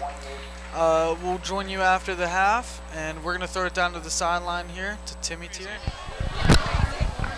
Seneca Valley, how is it going? My name is Tim Tierney. Once again, I am here at the end of the first half. The Raiders are trailing North Allegheny 28-14. Of course, this was a disappointing quarter for the Raiders, except it was an absolutely incredible pass play by Noah Mancuso to get the score for us to keep it in reach for our Raiders. I think we can still do it. We're looking really good. Back to the guys in the studio for the rest of the halftime report.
Ladies and gentlemen, please welcome the 2017 award-winning Greater Marching Band. The band is under the direction of Robert Mathis, Martin Armstrong, Robert Mathis, and Derek Mathis. The drum majors are Ray Quintus and Sophia Delgado. Our film includes selections Make Me Smile by Chicago, September by Earth, Wind and Fire, Johnny Be Good by Chuck Berry, and we'll close with a medley of the tune Just Hey by Steely Dan. And now, ladies and gentlemen, please give a warm welcome to your 2017 Roaring Raider Band.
Good luck to all of our teammates. We thank you for your kind applause. Go Raiders!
Probably around 10:30.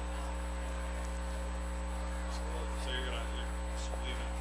I know the card starts at 7, but I don't know. Well, I don't know where I'm at. I think I'm like close to 6:30.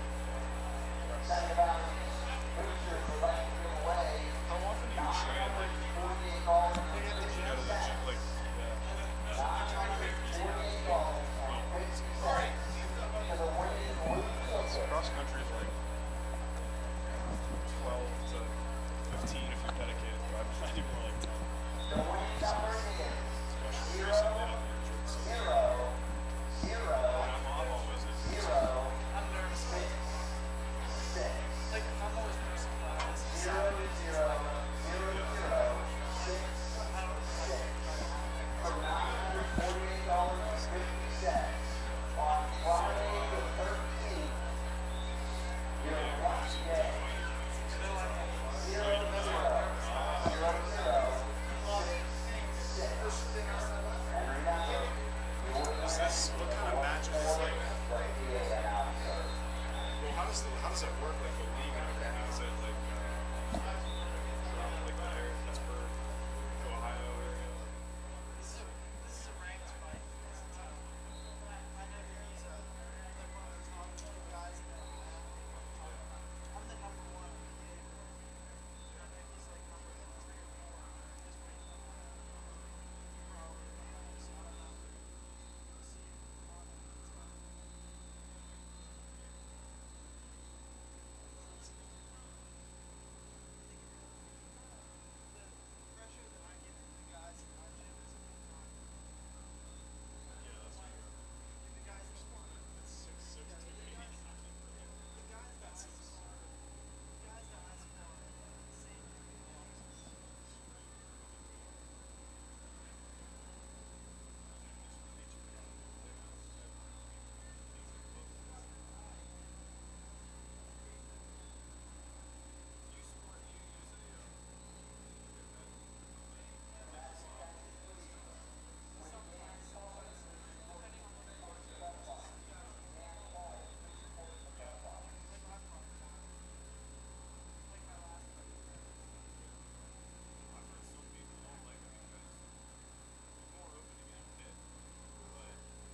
Welcome back, everyone. My name is Matt Arrett, and I'm joined in Next Tier Stadium's press box by Will Adams. We are going to bring you the second half of the Seneca Valley Raiders versus the North Allegheny Tigers here at Next Tier Stadium. This is the kickoff as Seneca Valley receives here at the start of the third quarter. Looks like a pretty good return. We'll give them 28 yards there. At the start of the third quarter here, we have a score of 14-28. Seneca Valley is down by 2 possessions there. And they are coming out on the field here, their offense, under the control of sophomore quarterback, number 11, Gabe Lawson, still here into the second half with that final touchdown that he threw at the end of the first. Any opinions so far, Will? It's been a very exciting first half of this game, and we'll see. It was a good pass there by, and it looks like it's picked off on the first play of the half. And that'll be returned for a pick 6 for Gabe Lawson there. Yeah, first pass of the half, you know. And I think, honestly, if I were Coach Butchley, I think that's it for Gabe Lawson. Big mistake there. We keep saying that. Yeah. We keep saying that. We keep predicting that he's going to go off the field, and man, it feels like we're wrong every time. Looks like number 5 there, limping off the field. He got hit on that play, bobbled the ball there, and it was picked off by the NA. Yeah, you know, there. I'm not going to blame him for not holding on to the ball though there, because the pass to me did not look good. The pass looked off. I agree with you on that one. And the kick is good. That'll bring the score to 35 for NA and 14 for the Raiders. Yeah. And Seneca Valley's going to get the ball back again here on offense. And the Raiders, that was a huge blunder by them. Going into halftime, headed to the locker room, it was 14-28, a very winnable game for the Raiders. They had the momentum, they had they got some energy. At the end of the half, they were able to score a touchdown, but looks like they just weren't able to hold on to that over the course of the halftime there, and gave up a big turnover for a touchdown on that play. All right, so here comes the kickoff. Looks like NA is lining out to kick. Gotta see who they're putting in at quarterback now. As we mentioned before the half, Will and I both up here are strong proponents for Ty Gross to enter the game. We think that we want to see what he can do. Gabe Lawson has not had a very good game so far. 2 passing touchdowns, which were both good, but both great receivers on that play between Luke Smith with the first touchdown and Noah Mancuso with the second touchdown. But he's thrown 2 picks now. One was returned for a touchdown. The other was resulted in a touchdown. So we'll have to see what they can do. Again, great field position by Parker Smith there with the return. They're going to be at the 33-yard line. Yeah, the Raiders offense here, we'll see who comes out under center here. And honestly, I am hoping to see Ty Gross come out. I think he's what the Raiders need in terms of shaking up this offense, and it does not look like he'll be coming out. I see Gabe Lawson, number 11, headed out there. Gabe Lawson is coming out onto the field. Quite frankly, I don't think that's a good choice by the Raiders to put him back in. And you got to just think about what's going through his head right now. He has to be lacking in confidence after throwing that pick, after he had two turnovers in the first half, and it's probably starting to play some games with him, and maybe just be a downward spiral for him. But as you can see there, our run game's still staying strong. Seneca Valley is able to pick up an 11-yard run there from Noah Mancuso. That's going to bring them to the 46-yard line there, almost out of their own territory into Tigers territory. Very close to the first down there. Second and short here. Snap to Lawson. He's going to toss it to Mancuso. He will pick up the first down and a little bit more. He is in Tigers territory now. Another good play by the Raiders offense there. And I honestly, if I'm the Raiders, I would stick with a run-heavy offense here, as they have been, because the pass game just has not been paying off for them. Yeah, you know, I'd keep it with Mancuso, though. As I said before the half, I don't like them running with their quarterback. I don't think he's fast enough. I don't think he's alert enough. The pass was way out to the right there. His target was Luke Smith there, but it wasn't complete. He had a wide-open receiver there and wasn't able to capitalize. That would have been a big play, maybe even a touchdown. Luke Smith had a lot of room there, so. Yeah, he had wide open grass in front of him. That's a play you just have to make under pressure here, especially when you're down by 3 touchdowns.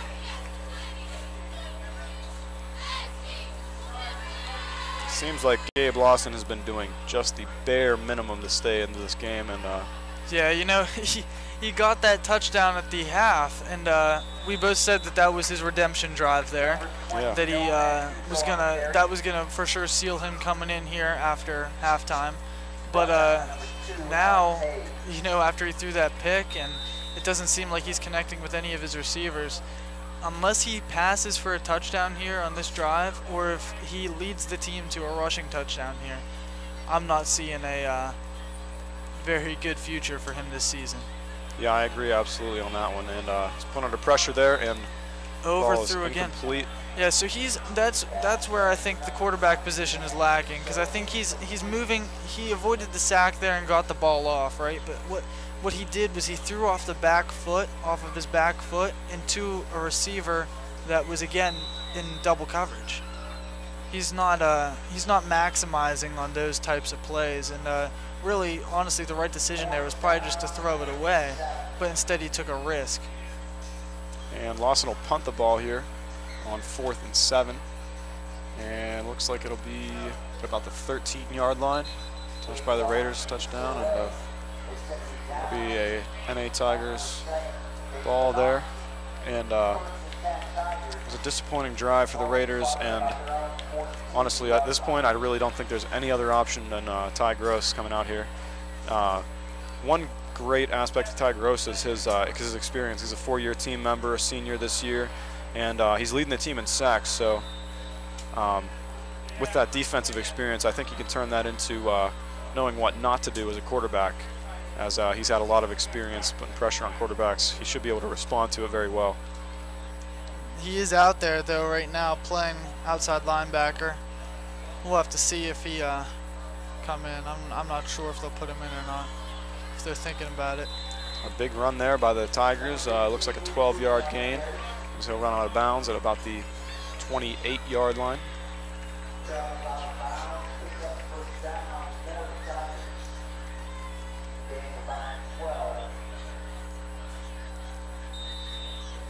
Now the Raiders here, if they don't stop this drive, then looks like it's going to be game over for them.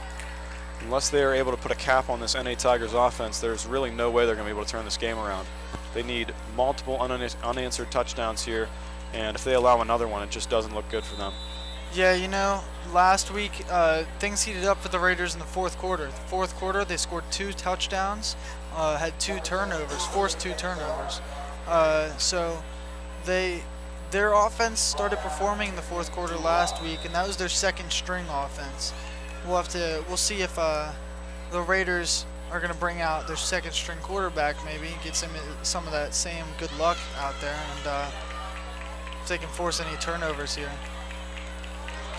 Oh, and it looks like the Tigers have a touchdown, 30, 20, 10, and he is going to the touchdown, I think. He's getting into the house. Yeah, that is very disappointing there for the Raiders. Looked like he was almost down, and he was just able to push his way through. Big crowded mess there, and that was a big slip up by the Raiders defense, and they've just continued to exhibit that sluggishness, that lack of adaptability on this defense here, and that's allowing for the NA Tigers to score 6 touchdowns so far. Only one of them was not by their offense. And the kick is good. Brings the score to NA 42, Seneca Valley 14. Yeah, tough game so far for the Seneca Valley Raiders. I couldn't agree more, Matt. Yeah, this is looking pretty rough for them. after this kick, we'll see the Raiders offense come back out onto the field under new leadership. That's the question. We'll have to see if they're coming out with a new quarterback or not. Yeah, I really don't think there's any other choice. It's been very clearly demonstrated that Gabe Lawson is just not performing that well tonight. He didn't do very well last week either, and I really just think it's time for a change. I don't think there's any excuse to, any reason to keep him out on the field with as many mistakes as he's been making. Yeah, you know, number 12, Kalen Smithko, he's been smoking the JV teams that he's played, and he came in last week and he started smoking the defense whenever he was out here for Seneca Valley as the second-string quarterback. We'll have to see. I mean, we know that he broke his collarbone this last Saturday, and he's unable to come in, and he won't be back until next season. But at that point, Ty Gross will be gone, and that senior threat won't be there. So going into next season, if we don't finish this season with Gabe Lawson, there's going to be a quarterback competition happening. Yeah, I agree. I think it's important to look towards next season for the Raiders, as they're really going to have to try and gain some experience if they want to perform well. There's a lot of senior talent on this team, so these young players are really going to have to step up, especially going into next year. Good return by the Raiders again. As we've been saying all game, they've got pretty good returns.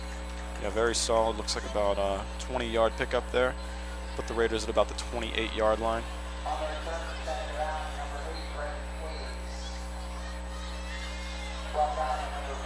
And Gabe Lawson is staying under center. I cannot agree with that. I don't think that's the right call right now. Yeah, you know what though? They had Ty Gross out there playing defense on that last drive. I wonder if Gabe doesn't go out there and perform on this drive, I wonder if they sit Ty Gross for the defensive drive.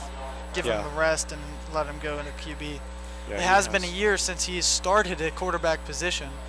And looks like Gabe's moving a little bit there, avoiding some tackles, but he's not strong enough to keep those defenders off of him, and he goes down after a 2-yard run. Yeah, Gabe Lawson, he definitely seems to lack the strength of Noah Mancuso, and it looks like Ty Gross is coming out on the field, but Mancuso is not, or not Mancuso. Lawson will be staying out as well, so we'll see. Looks like they're putting him in at fullback, it looks like, for the block. Yeah, Lawson will stay under center here, even with Gross on the field, and I think Ty is probably oh, never mind. They put him in at receiver. Ball is thrown up, and that'll be a first down there for the Raiders. Good pass there for about 8 yards. Pass was to number 33, Jake Stebbins. Again, another weapon that we have not seen utilized enough by their quarterback.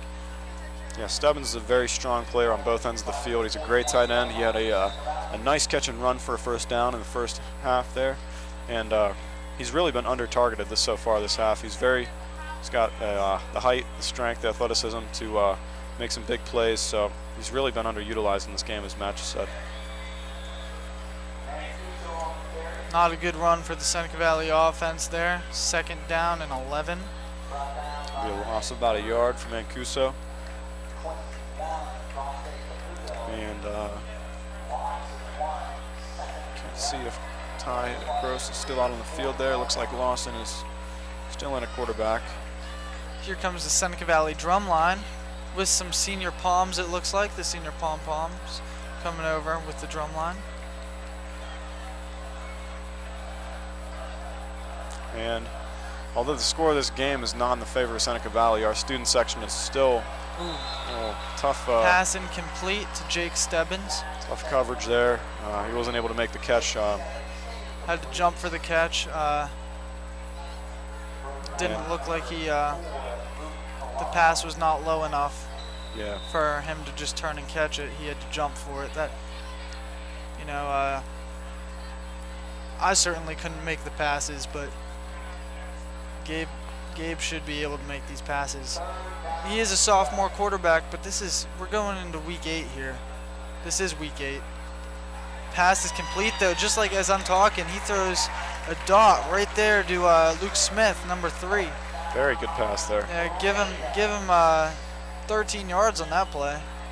And again, Gabe Lawson just doing just what he needs to stay in this ball game. Yeah, you prevent know, himself from getting pulled out here. So throws a crap pass, throws a good pass, throws a crap pass, throws a good pass. That's the way he's been this whole ball game here so far. yeah, he's been very erratic. Ball snapped. Looks like he's going to take it for a run, and he cuts right. And looks like he's got a first down and a little bit more. Great run there, 15-yard gain, and it looks like unnecessary roughness by the NA Tigers. That'll be a penalty. Hit him after he went out of bounds, well after he went out of bounds there. There's the drum line helping out, bring some cheer to the student section as they play mosh pit. And they're just going absolutely crazy over there. And the momentum of this drive is doing a lot to energize the stadium right now, as well as the drum line. So it's a great atmosphere. It's been that way all night here. They're going to need a touchdown to stay in this game, and they're going to need their defense to perform on their next few drives. Need 4 unanswered touchdowns to tie the game. Absolutely. Looks like they have 6 minutes left in the quarter here, and that'll be about 18 to the end of the game. So they're really going to have to score quickly and not allow any more touchdowns by the Tigers. And Mancuso cuts to the right. Looks like another flag is down. Looked like about a 5-yard gain. We'll see what the call is here.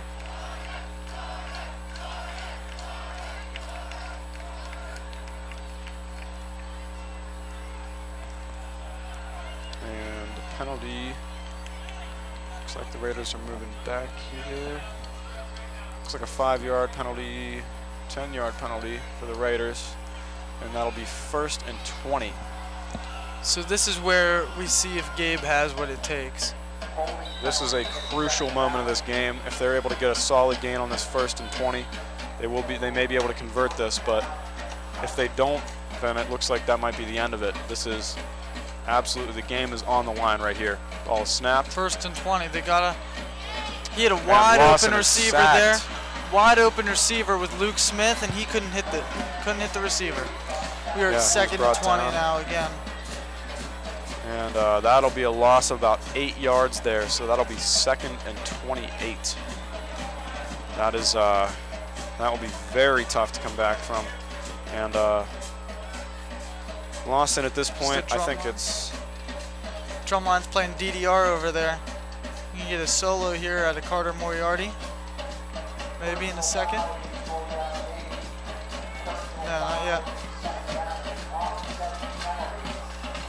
And the student section is absolutely loving this drum line here tonight. This will be Seneca Valley's last home game, I believe, so they're making the most of it. The band seniors down there and the pom-poms, they're having a great time, it looks like.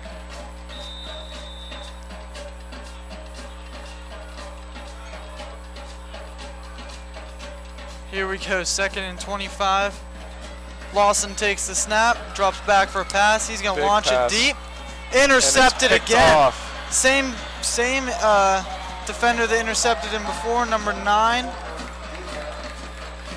And that is... yeah, for me, that's got to be it, right? That's got to be it for Gabe Lawson in this game. There is absolutely no reason to put him back in this ball game. That is his 4th turnover. Between 1 fumble, 3 interceptions, one resulting in a touchdown, 1 being a pick 6, and 1 happening right now. Yeah, the Tigers have had 21 points off turnovers tonight, and that is just an unacceptable number for the Seneca Valley Raiders. It's just, there is no excuse to be committing that many turnovers, especially giving up that many points off of those turnovers. It is just, there's no way that the Raiders can win. They can expect to win football games if they're not going to make, first of all, defensive stops, and second of all, not play smart offense and not give up turnovers like they have been.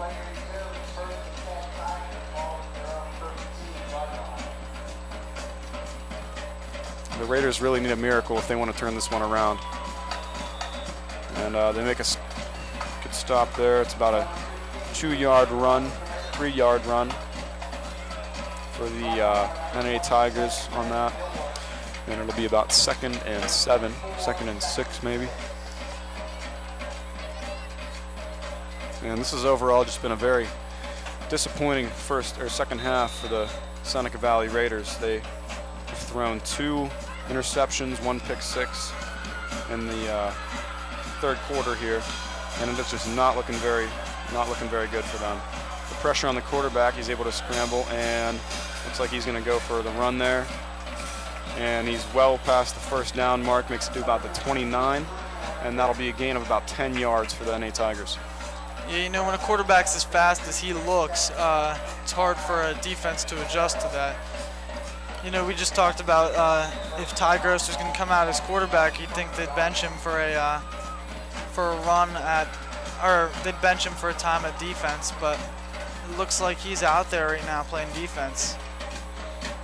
Yeah, honestly, at this point, the Raiders are really in pretty rough shape unless they make some sort of major turnaround here. It looks like there's some scuffling out there between NA receiver, Seneca Valley player out there, number 8. So there has been a bit of tension in this ball game. Seneca Valley and NA are pretty bitter rivals. NA usually seems to come out the stronger team, but Seneca Valley does show a lot of spirit usually in these games. However, tonight they have been a little bit lacking in that. A little bit slow, a little bit sluggish, not showing the kind of There's Gabe Miller fire. going for that. Oh, so and he'll get him, but it's out of bounds. Quarterback almost makes it to the first down there. That'll be a gain of about 7-8 yards for the NA Tigers. You can see how frustrated this Seneca Valley defense is getting now. Gabe Miller, Absolutely. Ty Gross, Jake Banofsky, you know, Jake Stebbins.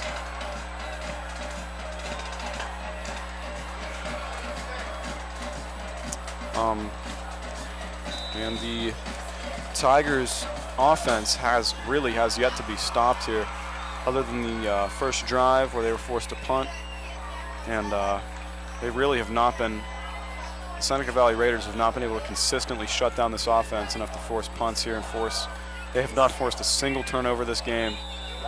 Looks like the Tigers will come up with a first down there, gain of about 2 on that play, and that'll put them at about the 41-yard line.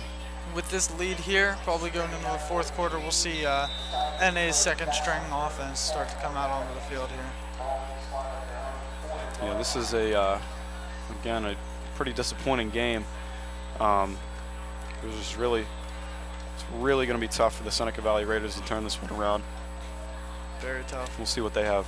If they can make a stop here, that'd be good. Oh, and looks like they're answering our prayers there. They got us 2nd and 9 there now. Drumline's still playing over there in the student section, looking good. And the student section is just having a great time tonight. It's been, first half was very exciting to watch. Second half, not so much, especially if you're a Seneca Valley Raiders fan. But again, just great atmosphere out here next to your stadium. Looks like NA is letting the clock run down a little bit here, taking their time, as they should, because they've got this massive lead now. Yeah, it is going to be They're going to snap the near ball in the impossible. last second. Ball is way Drops up. it out, intercepted. And intercepted by the Raiders. And it looks like they have finally made the play that they need to make on defense there. All right, so now we got to see if the offense can make plays here.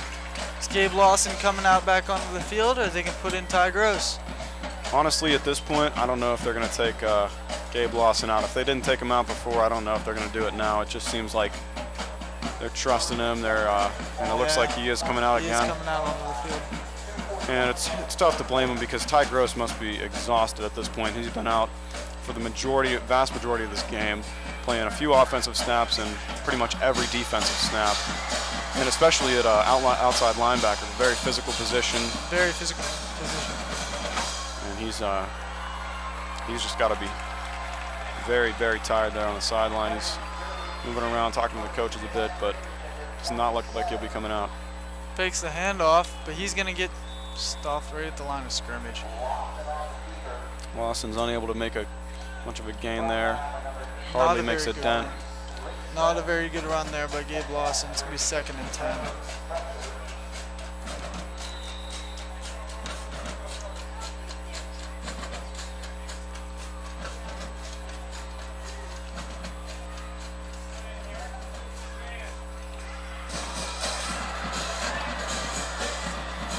And the student section is just going absolutely wild right now. That drum line down there. Again, run doesn't go anywhere, this time with Mancuso.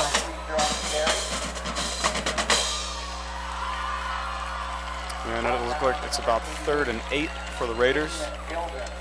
If they can't convert here, that looks like it'll be game over. It may already be, but without a solid drive and touchdown here before the end of the first quarter, or the third quarter, I'm sorry. It'll be very tough to get 4 touchdowns in one 12-minute quarter. It'll be pretty much impossible. He's got to air it out here, and it's intercepted it's again. Same player again. That's 3 picks for number 9 this game. 3 picks for him. You know. And it's been very frustrating here for the Raiders. Just unable to do it, and it's a very tough game. Very tough position too for an offensive line that's been holding pretty well this game. They've been doing pretty well. A running back that's been running pretty great this game. Some receivers that have been open in this game, and he again decides to throw into triple coverage. Yeah, Gabe Lawson is just not showing up to this ball game. He has been very lacking in his performance so far. Great hands though by that defensive back for North Allegheny. Great hands by him to make 3 interceptions this game. He's having the game of his life this time. Yeah, he has been absolutely excellent tonight. He's made multiple stops, good running stops. He's been seems like he's really been the linchpin in this NA Tigers defense. If they win this game, he's going to get the MVP. Oh, absolutely.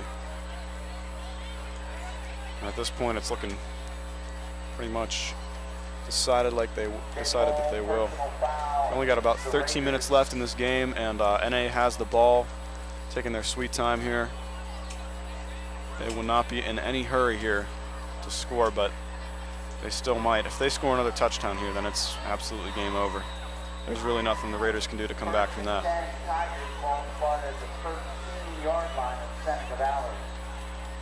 They've already managed to score 6 touchdowns in this game. They're half in the of them off red zone turnovers. Again. Yeah, they're at about the 12, 13-yard line there. You hand off to the running back, right up the middle, and he's brought down with about half a yard gain, maybe. Brought down by number 55, Evan Solero. Gain of about 3, 2nd and 7. We've seen a little bit of tempers flaring between these two teams, but they've kept it largely under control tonight in terms of being rivals as they are. So it's been good to see at least some solid sportsmanship from both teams, and that is another North Allegheny touchdown. That'll be 48 points, 49 if they make the extra point, and the Raiders now trail by over 35 points. Tough game to come back. It is. So now, going into the 4th quarter, do they put in their 2nd-string offense just to get them some work? Their whole 2nd-string line, maybe?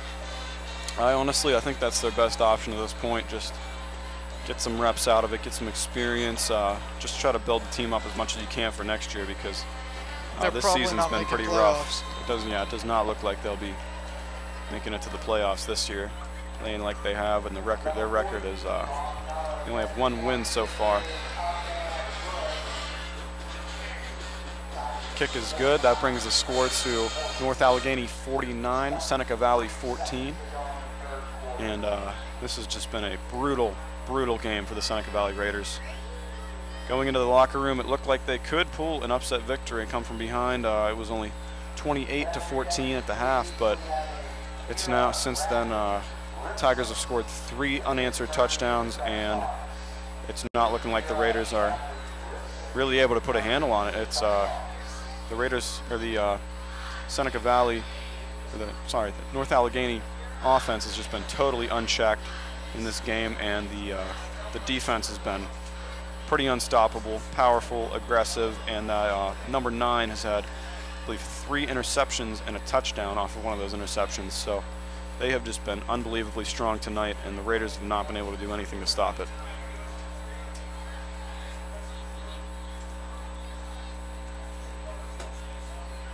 The Raiders lining up now to receive the kickoff here.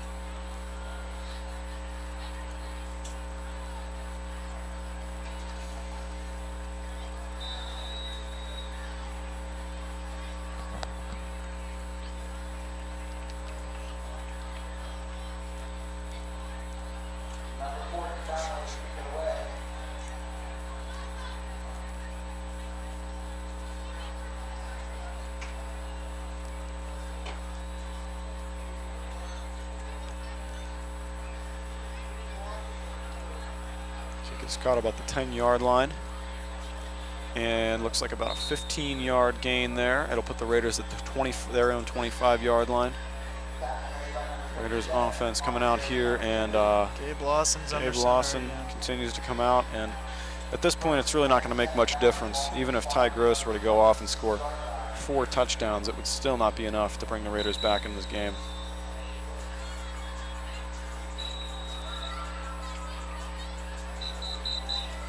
And with only they have 10 seconds left in the third quarter here, and we'll be going into one more 12-minute quarter, fourth quarter coming up.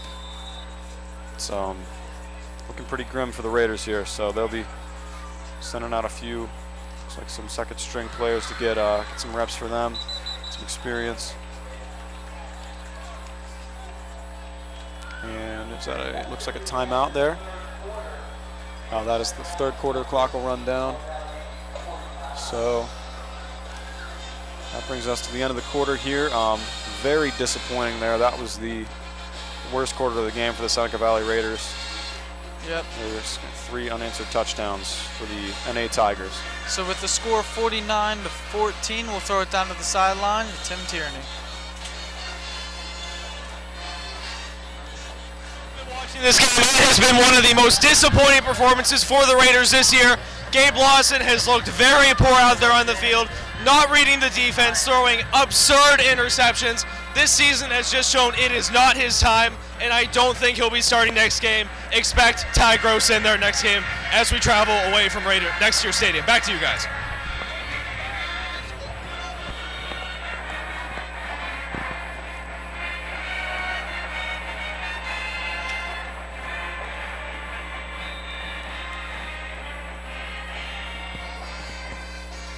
All right, so here we are at the start of the fourth quarter. 49-14, Seneca Valley is down and losing. And it looks like a pass by Lawson there to Luke Smith, incomplete. It'll be 2nd and 10 at about the 26-yard line, looks like. And the Raiders have just been dropping off steadily here in the second half. They've given up 3 touchdowns, as we've said. Score is now 49-14. The NA Tigers on top by a wide margin, and looks like this game is nothing short of over, to be quite honest. And Gabe Lawson is under pressure and sacked. Looks like a loss of about 10 yards there for Lawson. He avoided 1 tackle. He should have gotten the ball off to the sideline, should have thrown it away. Yeah, that's just it's poor decision making is what that is under center. I agree, and that's just adding insult to injury here as the Raiders are 3rd and 20. This NA Tigers defense just continues to smother the Raiders offense. They have just not been able to do anything, making a few good plays, but they have only put on 2 scoring drives so far, only 2 touchdowns scored. Pretty much every good play has come from their running back, not from their pass game. And looks like a solid pass there for a gain of about 13 by Gabe Lawson. Again, just as I say that, he throws another dot. Exactly, yeah. We should throw in some more of those. Maybe he'll start hitting his targets a little bit better, it seems like, every time. And the Raiders offense seems to be switching off here. Looks like Ty Gross is out under center. He'll be playing his first snap at quarterback there. Not sure what they're doing here. There's no lineman out there. No, they're going for a punt there. Sorry. Yeah, it looks like a punt. Ty Gross is out on the field. I was hoping. Punt too. Is up. And it'll bounce back. Oh. And it'll be at about the 43-yard line in NA Tigers territory. Now that was just another drive by the Raiders that was absolutely smothered by the NA Tigers. They have just been unable to do anything, completely shut out of this game in the second half here. And yeah, the Raiders it's looking pretty rough for them. And the defense continues to stay. Most of the starters are still out there, still putting in a ton of reps. They have been out for a vast majority of this game as the offense has had multiple turnovers and giving up a lot of time. The NA Tigers have had a lot of time in possession here. A lot of work for the Raiders defense. Yeah. In all honesty, if it wasn't for those turnovers, the Raiders defense might be playing a little bit, seem like they're playing a little bit better. Yeah, I agree absolutely. Fatigue is definitely a factor in this game. As much as these players are playing, Jake Stebbins going non-stop at tight end and then switching right to defense. We haven't seen Ty Gross come in at quarterback yet, but he has come in at fullback a few times still, though. He has played a few offensive snaps, and that's just got to contribute to a lot of fatigue for these Raiders here. Snapped, hand off to the running back, and he'll make a gain of about 3 yards there. That'll be 3rd and 5 for the NA Tigers. Ball is spotted at the 47-yard line. Brandon Millward on the tackle there. 3rd and 6 for the NA Tigers here. Good position here the defense has put themselves in. They should be able to make a stop here if they can. Hopefully, yeah, they'll be able to get a good stop, if nothing more than a morale booster for them. Be good to see a good stop by the Raiders defense here. Quarterback pass is back. up.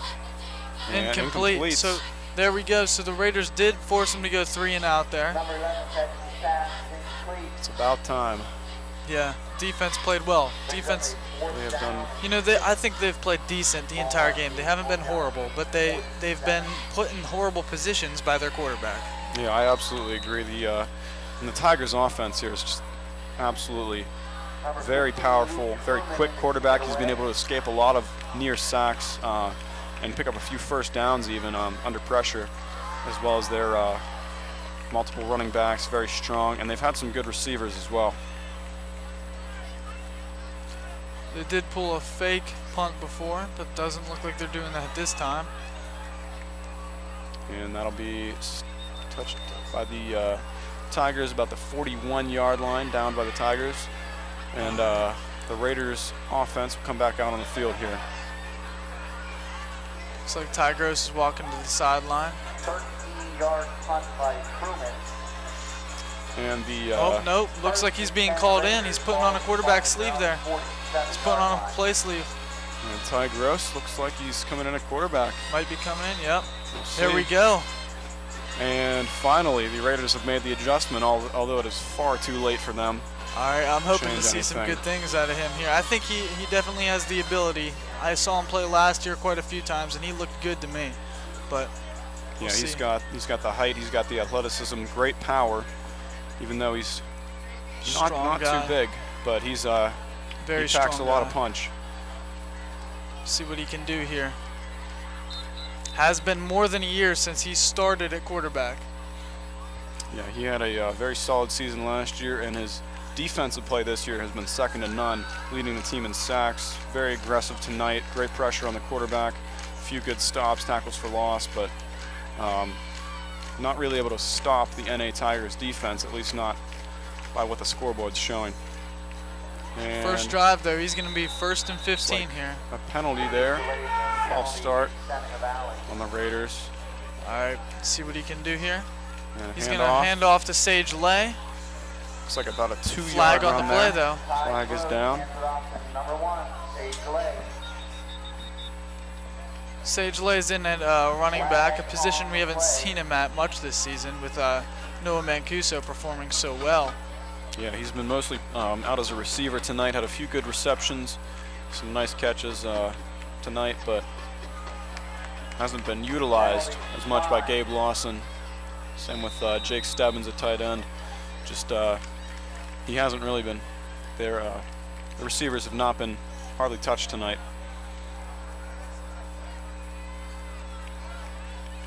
Raiders lining up, 2nd and 13. And another flag there. Looks like false start, maybe false start or offsides. Looks like false start on the Raiders. It's going back a little bit. That'll be another 5-yard penalty for them. Yeah, you know, they're not putting their new quarterback in a good position here. Yeah, 2nd and 18. Probably expecting a pass play here with yeah, Yeah, they got some ground to make up. Yeah, 2nd and 18, probably going for a pass here. Sage Lay lining up in the backfield. There's another whistle. Looks like Timeout. timeout. Tigers. There's been a big stop and play here. Force the penalty, timeout. And we'll see the pressure's been building for Ty Gross. We'll see how he performs after it's been delayed a few times here. And student section just never fails to keep their spirits up. The looks like the Palms down there doing the Raider Rumble, getting everybody fired up. They The cheerleaders. the cheerleaders, sorry.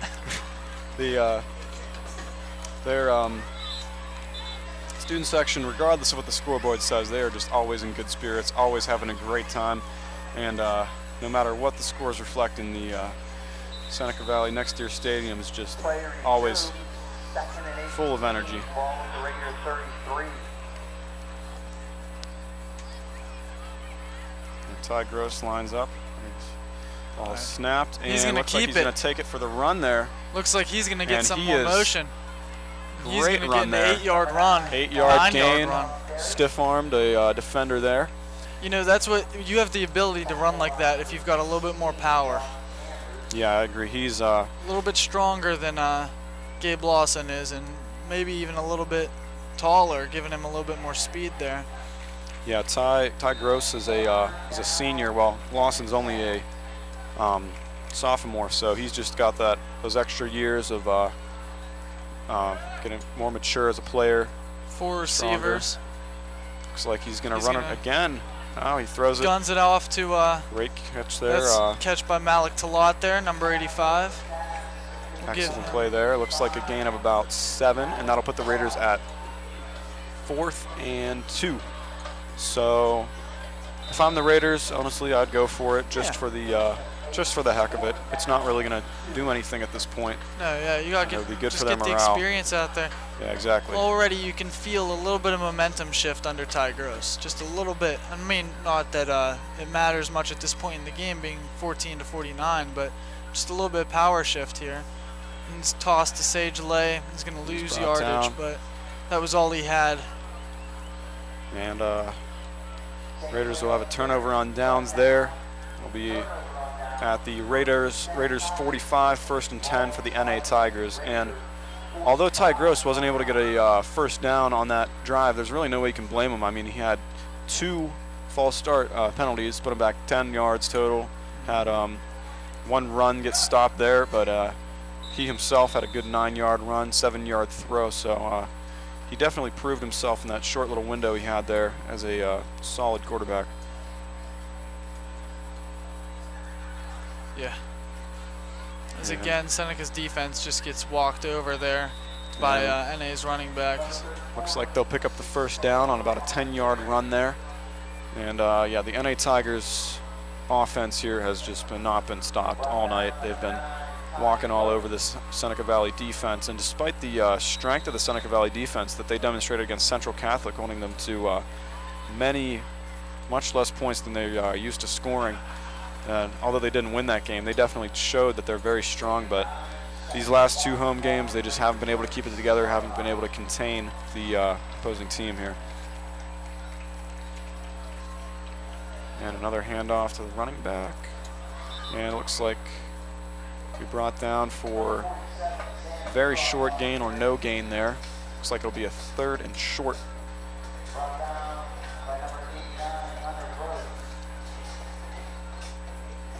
And they are going to get the first down. Ball is spotted at about the 35-yard line in Raiders territory there.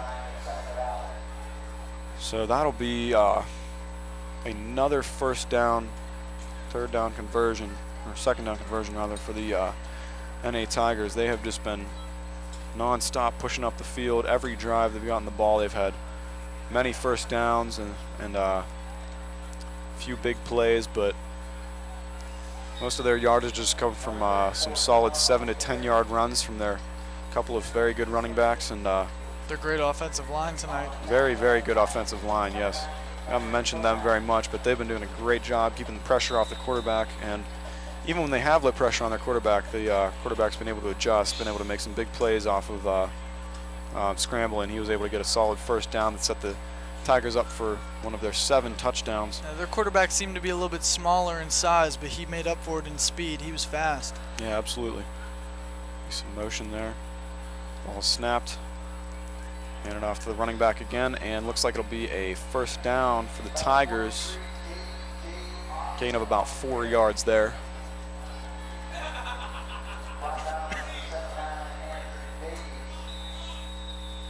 And this continues to just be a pretty disappointing night for the Seneca Valley Raiders. We've got only about 2 minutes left in the game here.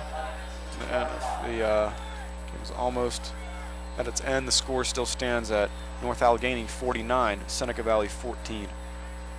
First and 10 for the NA Tigers at the Seneca Valley 25. Looks like their running back will be brought down for a gain of no yards there. He'll be stopped at the line of scrimmage. And now it looks like he lost about a half a yard there. It'll be 2nd and 10 and a half about. But the pattern seems to be holding here that the Tigers will be stopped on run, and then make up 10 or 11 yards on the next one. So yeah, kudos to them for performing well with their running game tonight, though. Yeah, very strong against offense. a strong defense. Absolutely. And there's number 34, another run there for a gain of about 3 yards, it looks like. And that'll be about 3rd and 7 for the NA Tigers. So it looks like we might see one more play here tonight as the game comes to an end. It's 40 seconds left. Yeah, there's no way that the Seneca Valley Raiders can make it up. Yeah, they as soon as they gave up 3 unanswered touchdowns in the 3rd quarter, that really sealed the deal for them. They came into the half at in a decent position. It was 28-14. They were down 2 touchdowns, but now down 5. There was really nothing they could do coming into this 4th quarter. And it looks like the clock will run out here, and that'll be the end of this football game. Final score, North Allegheny 49, Seneca Valley 14. All right, thank you for joining us for right now. We'll throw it down to the sideline to Timmy Tierney. Have a good night. This is our final home game of the year. We were defeated by North Allegheny 49-14. If you can see behind me, this is an emotional time for us Raider fans. As I predicted, Gabe Lawson was benched in favor for Ty Gross. And Ty Gross, by my count, was 2 for 2 with the football. He played very well tonight. He was one of the best quarterbacks I've seen from Seneca this year.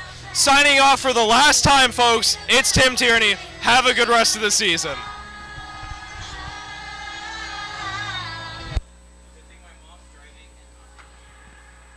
All right, so here at the end of the game, the Raiders did lose 14-49. We got some footage there of the student section throwing their blue powder in the air. Yeah, we had a blue out tonight in the student section, and despite the disappointing nature of this game, the student section showed a ton of energy. They were going absolutely crazy with that drum line over there, and they show a ton of spirit no matter what. Both teams here tonight also had great sportsmanship, great respect for each other, and despite the staunch rivalry here, it was a very good game. Yep. So we'll see going into this next week what happens with the Seneca Valley quarterback situation. Do they start Ty Gross? Do they bench Gabe Lawson? Do they keep Gabe Lawson in? We'll have to see what's happening. Thank you again for joining us. I'm Matt Arrett, and I'm here with Will Adams, and we are signing off. Good night, everyone. Yeah, have a good night.